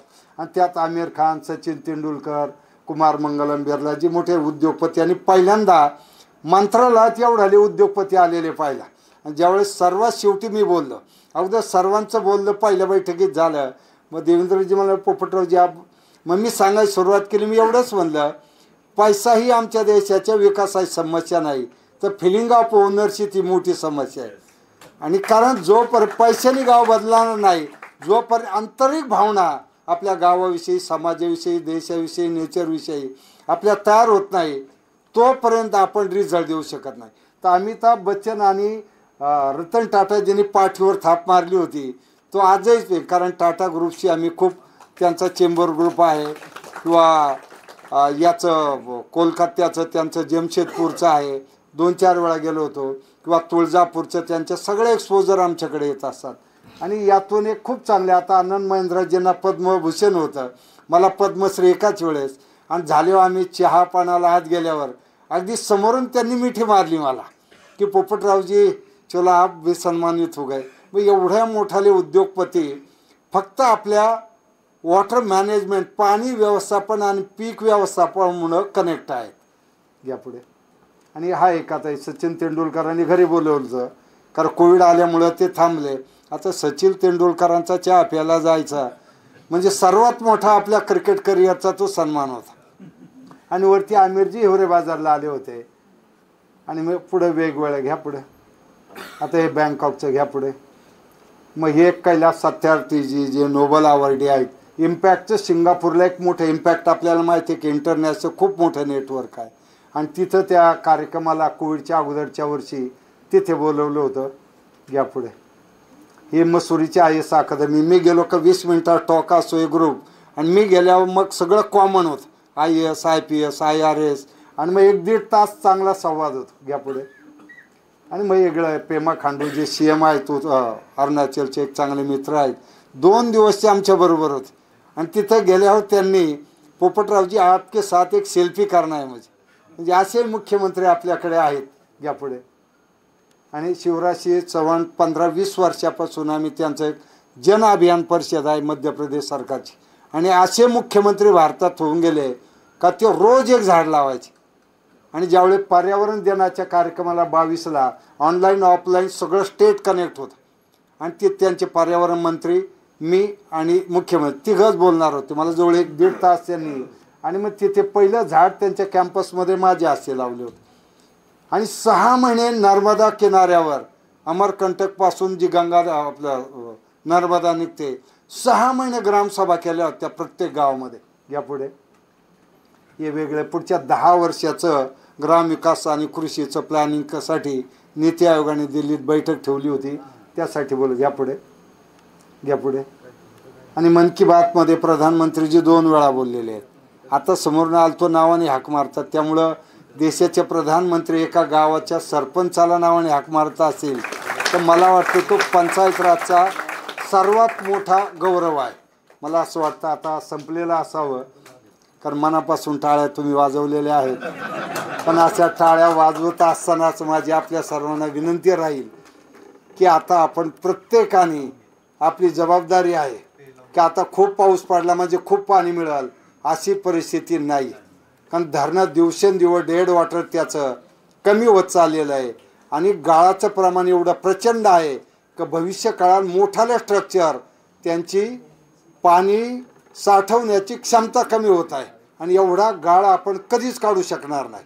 आणि म्हणून अशा परिस्थितीमध्ये आपल्या घरात जरी आपल्या पिंपरी चिंचवडला रोज पाणी येत असाल, कारण पिंपरी चिंचवड हे देशातलं एक असं कॉर्पोरेशन आहे काही प्रशस्त रस्ते आणि या सगळ्या गोष्टी, पण असं करत असतानाही निवळ आपल्या विकासाच्या कामं, कारण मला दिलीप बंड साहेब असताना अनेक वेळा मी आलो होतो, श्रीकर परदेश साहेबांना असतानाही अनेक वेळा आलेलो होतो, कारण आपल्याकडे एक विजनरी अधिकारी की ज्यांच्या व्हिजनमधून बंड साहेबांच्या काळात हे सुरू झालं, श्रीकर परदेश साहेबांच्या काळात आणखी पुढे गेलं, आणि आपण सर्वांनी ही जी एक मराठी विज्ञान परिषद, बरोबर ना, विज्ञान परिषद आणि आपलं सायन्स पार्क यांनी जी या ठिकाणची सायन्स पार्क, मी आता पुढच्या वेळा आमच्या मुलांना तुमच्याकडे घेऊन येईल, कारण मला मध्ये बाबा अनुसंधान केंद्रामध्ये एक कार्यक्रमासाठी बोलवलो, 2 दिवस होतो, खूप गोपनीय गोष्टी जवळून पाहायला मिळाल्या, आणि मग आमच्या मुलांना आम्ही तिथे घेऊन गेलो होतो. पुन्हा नंतर मला इस्रोमध्ये बोलवलं गेलं, खूप दिवस प्रयत्न करत होतो, का आम्हाला जुन्यातला जुना फोटो लागत होता हिवरे बाजारचा, कारण आम्ही केलं होतं 72 ते 82, 82 ते 2, 2 ते 12, 12 ते 22, दर 10 वर्षाचे फोटो पण आम्हाला मिळत नव्हते. पण दिल्लीत एका कार्यक्रमात इस्रोचे डायरेक्टर होते, आणि मी त्या ठिकाणी बोलल्यावर नंतर मैत्री झाली, मी सांगितलं की मला बोलवलं. अगदी तिथून आपली लॅब आहे अंटार्क्टिकामध्ये, त्या लॅबमध्ये तिथून तो बोलणं संवाद, आणि त्यांचा एका टायमिंगला आपला उपग्रह ज्यावेळी हिमालयावर येतो ते डिफेन्सच्या दृष्टीने गोपनीय असं, आणि ते जे फोटोग्राफ्स येतात मला तिथं आतमध्ये ते घेऊन गेले होते, आणि ज्यावेळी ते सगळं पाहिलं, कारण आपल्याला फक्त भाभा रिसर्च सेंटर इस्रो ते फक्त अंतरिक्षातच काम करतात, किंवा अणुभट्टी, आणि हेच सगळ्यात जास्त कृषीमध्ये काम या 2 इन्स्टिट्यूटमध्ये चालतं, पण ते गोपनीय आहे, कारण आपला नाशवंत माल समुद्रमार्गामुळं फक्त भाभा अनुसंधान केंद्राच्या रिसर्चमुळं त्याची किपिंग क्षमता वाढली, क्वालिटी वाढले, आणि त्याच्यामुळं आपल्याला निर्यात करता आला. आणि इस्रोमध्ये 253, कारण बेसिक 3 कलर येतात आपले, निळा, लाल आणि हिरवा, यातून 353 कलर जे आपल्या सगळ्या प्रकारचे पिकं जे भारतात येतात त्याचं कलरचं त्या ठिकाणी कॉम्बिनेशन पाहायला मिळालं आणि त्यातून त्यावर रिसर्च करून मग त्याचं ते बियाणं कसं आपण प्रोटेक्टिव्ह करून ठेवलं पाहिजे, कुठल्या कुठल्या किडी येतात, क्लायमेट चेंजचे काय परिणाम होते, ते खूप बारकाईने त्या ठिकाणी पाहायला मिळालं. मग तिथं आमचे मुलं आता सहलीला जातात. आता पुढच्या वेळी शाळा सुरू झाल्या का आमच्या मुलांना तुमची सायन्स पार्क पाहायला या ठिकाणी घेऊन येऊ, कारण लोकांना घरातून बाहेर पडण्यासाठी संधी आहे. म्हणून खवय्यांसाठी खूप संधी असते. प्रचंड गर्दी होती घरातून बाहेर निघल्यावर. पण सायन्स पार्कमध्ये प्रॅक्टिकली आपण जे व्हेकल वापरतो ते आपल्या मुलांना त्याच्या प्रत्येक पार्ट त्याला हात करायला, टच करायला मिळालं पाहिजे आणि मेंटेन आहे. मला वाटतं 4 ड्रेनेज 2 रस्ते कमी केले का पालिकेने तरी चालेल, पण ही सायन्स पार्क उद्याचा भविष्यकाळ निर्माण करणारी आहे. म्हणून या पद्धतीने आपल्याला उद्याच्या काळात सायन्स हे प्रत्येक घरामध्ये कनेक्ट करण्याची गरज आहे. आणि टेक्नॉलॉजी शेवटी मानवी कल्याणासाठी आहे आणि मानवी कल्याणासाठी वापरलं जाणारं तंत्रज्ञान हे आनंद देणारं असं. पण आपल्याला हे वापरत असताना मानवी अकल्याण होणार नाही, कारण शेवटी आता तंत्रज्ञानामुळे विहीर होती, मग बैल मोठा आल्या, मग ऑइल इंजिन आलं, मग इलेक्ट्रिक पंप आला, इलेक्ट्रिक पंपानंतर ट्यूबवेलवाल्या पाणी संपल्यावर मग प्लास्टिक आणलं शेततळ्यात, आणि आता पुढचं तंत्रज्ञान असं येईल का ढगच वळून प्लास्टिकमध्ये वळवलं जाईल, जमिनीत पाणी जाऊ दिलं जाणार. तंत्रज्ञानाचा अतिरेकी वापर जर झाला शोषणासाठी तर तिथे ठराविक लोक शोषण करून जगतील, पण ज्यांना तुला मिळणार नाही ते मात्र या व्यवस्थेच्या विरुद्ध रस्त्यावर संघर्ष करतील. म्हणून कुठल्याही तंत्रज्ञानाचा उपयोग हा समन्यायी असला पाहिजे. गरीब असो, श्रीमंत असो, सर्वसामान्य असो असा झाला, कारण मेजॉरिटी वर्ग हा तळातला आहे आणि तळातलाच वर्ग सगळ्या गडबडी करत असतो, बरोबर आहे. म्हणून त्या वर्गाला सुद्धा इथे येऊन, म्हणून तुम्ही जी फी ठेवलेली आहे सर्वसामान्य गरीब कुटुंबाला सुद्धा मुलांना घेऊन इथे दाखवता आला पाहिजे. मला वाटतं हे खूप महत्त्वाचं त्यामध्ये आहे. म्हणून आपण सर्व टीम ज्या पद्धतीने काम करतात तुम्हाला मनापासून खूप खूप शुभेच्छा. आणि 125वे व्याख्यान इथे द्यायला मिळालं तो माझ्या दृष्टीने आणि पाणी व्यवस्थापनाच्या दृष्टीने हा माझा हिवरे बाजारचा आणि या पाण्यात काम करणाऱ्या महाराष्ट्रातील सर्व लोकांचा तो सन्मान आहे असं मानतो. या ठिकाणी थांबतो. नमस्कार.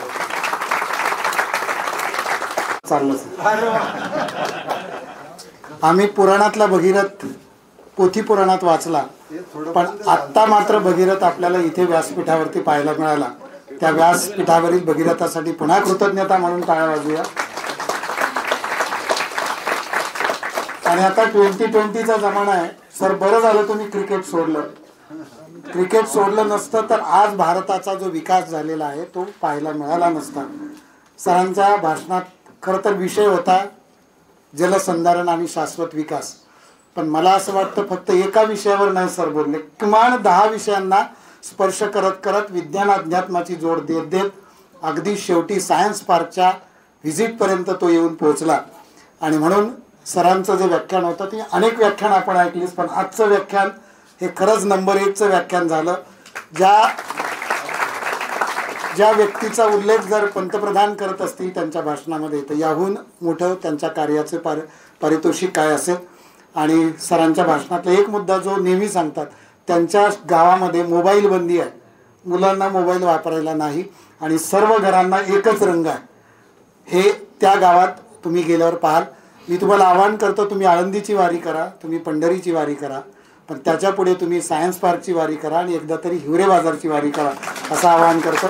आणि आदरणीय ठिपे साहेबांना विनंती करतो की त्यांना काही आव्हान वजा काही सूचना द्यायच्यात ते त्यांनी द्या. आज खरं म्हणजे अलभ्य लाभ आहे डॉक्टर, आणि आम्हाला तुमचा स्वभावही फार आवडला. आणि आपण जी पाण्याच्या विषयाकरता माहिती दिली, परंतु आपण आत्ता नुकतंच नमूद केलं होतं की आपण बिहारच्या चंपारण्यामध्ये जिथे महात्मा गांधींनी 100 वर्षापूर्वी हे केला तिथे आपण होतात. आणि महात्मा गांधींनी सांगितलं होतं की आपली जी खेडी आहेत ही स्वयंपूर्ण झाली पाहिजेत. आणि आज आपण जे अर्बनायझेशन किंवा सिव्हिलायझेशन किंवा ज्याला मराठीमध्ये नागरीकरण म्हणतो, ही मोठ्या प्रमाणामध्ये जे शहरांची वाढ होते त्याचं कारण असं आहे, ते फार त्यांनी चांगल्या प्रकारे सांगितलं की जर खेडी स्वयंपूर्ण झाली तर तिथल्या लोकांना शहरामध्ये यावं लागणार नाही आणि त्यामुळे पुढे काय धोके आहेत त्याचीही त्यांनी थोडक्यामध्ये आपल्याला कल्पना दिली आहे आणि त्यामुळे निश्चितपणे आपण त्यातून एक धडा घेऊन पुढच्या पिंपरी चिंचवड सायन्स पार्कच्या माध्यमातून आणि हिवरे बाजारांच्या पण संयुक्तपणे असं आपल्याला निश्चितपणे काय, कारण आपण जवळपासच आहोत, शेजारचे जिल्हे आहेत, तर अशा प्रकारे आपण निश्चितपणे काम करू. आणि याच्यातून मला आपल्याला एकच आणखी आवाहन करायचं आहे की दर महिन्याच्या 1 तारखेला आपण आता हे 125वं आहे, तर आपणा सर्वांना माझी विनंती आहे की आपण दर महिन्याच्या 1 तारखेला 6 वाजता इथे येत जा. हे विनामूल्य असतं आणि विज्ञानावर आधारित असं हे व्याख्यान असतं आणि याच्यामध्ये वेगवेगळ्या प्रकारचे विषय अगदी आर्टिफिशियल इंटेलिजन्स पर्यंत याच्यामध्ये विषय इथे असतात आणि त्यानंतर एक सुगम संगीत किंवा शास्त्रीय संगीत अशी एक संगीताची पण एक इथे हे असतो कार्यक्रम असतो, त्याचा आपण अवश्य लाभ घेत जाऊ. धन्यवाद. मी एकच मिनिट घेत आहे. याच सप्ताहामध्ये आम्ही काही स्पर्धा घेतल्या होत्या, त्याची फक्त 3च बक्षिसं आता आपण इथे वाटप करणार आहोत. तर मी आपले 2 मिनिटं या अनुषंगाने घेतो. आंतरराष्ट्रीय तारांगण दिवसाच्या अनुषंगाने इथे चित्रकला स्पर्धा आणि विज्ञान काव्य स्पर्धा अशा 2 प्रकारच्या स्पर्धा आल्या. त्याच्यामध्ये विजेत्यांना या ठिकाणी आदरणीय पाहुण्यांच्या हस्ते बक्षीस वितरण करण्यात येईल. याच्यामध्ये मोठ्या गटामध्ये प्रथम क्रमांक प्राप्त झालेला आहे आराध्या गवारे या विद्यार्थिनीला. तर तिने तत्काळ सभामंचावर यायचे आणि आपलं बक्षीस या ठिकाणी सन्माननीयांच्या शुभ हस्ते स्वीकारायचे. यानंतर तयार राहायचे मृणाली घोरपडे हिने.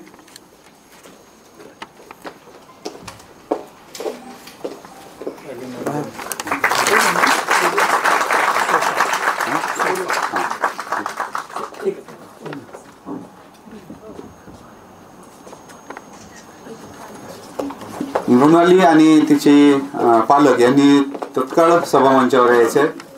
चला पटकन झाली अशी याज्ञिक रेणुकर या विद्यार्थिनींनी, तिने पण आपल्या पाल्यांसह तत्काळ तयार राहायचंय.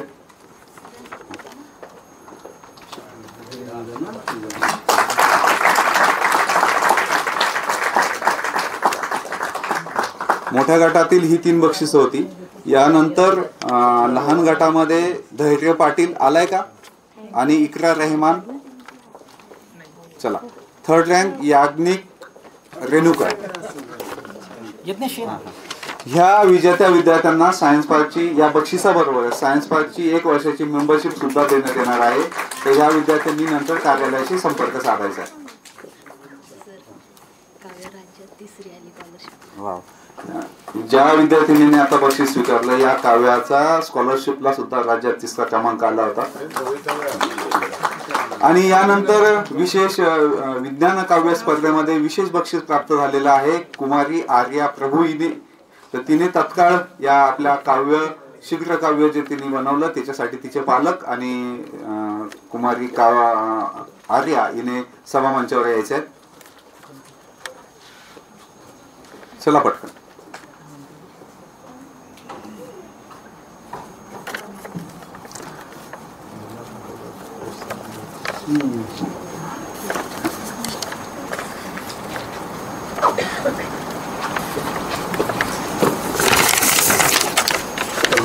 खूप खूप अभिनंदन सर्व विजेत्यांचे आणि असाच प्रतिसाद पुढील स्पर्धांमध्ये पण आपण देत जावा ही विनंती. यानंतर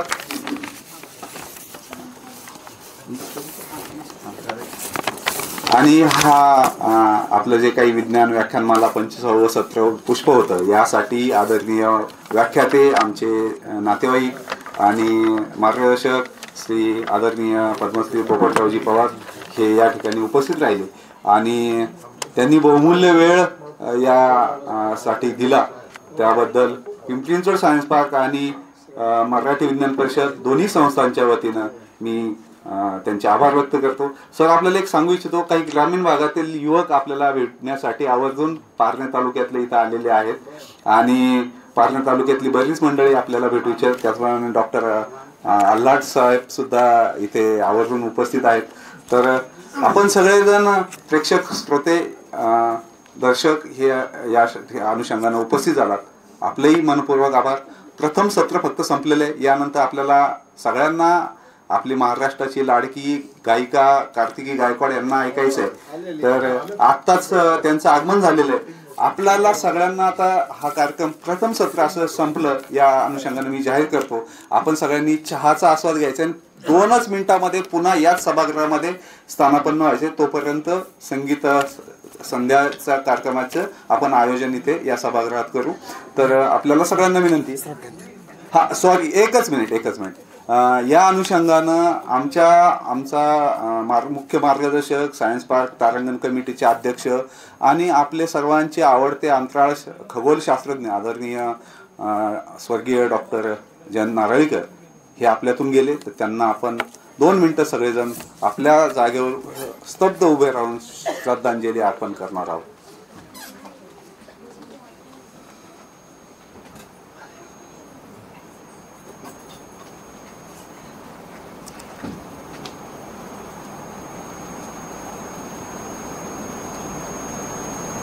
ओम शांती. थँक्यू.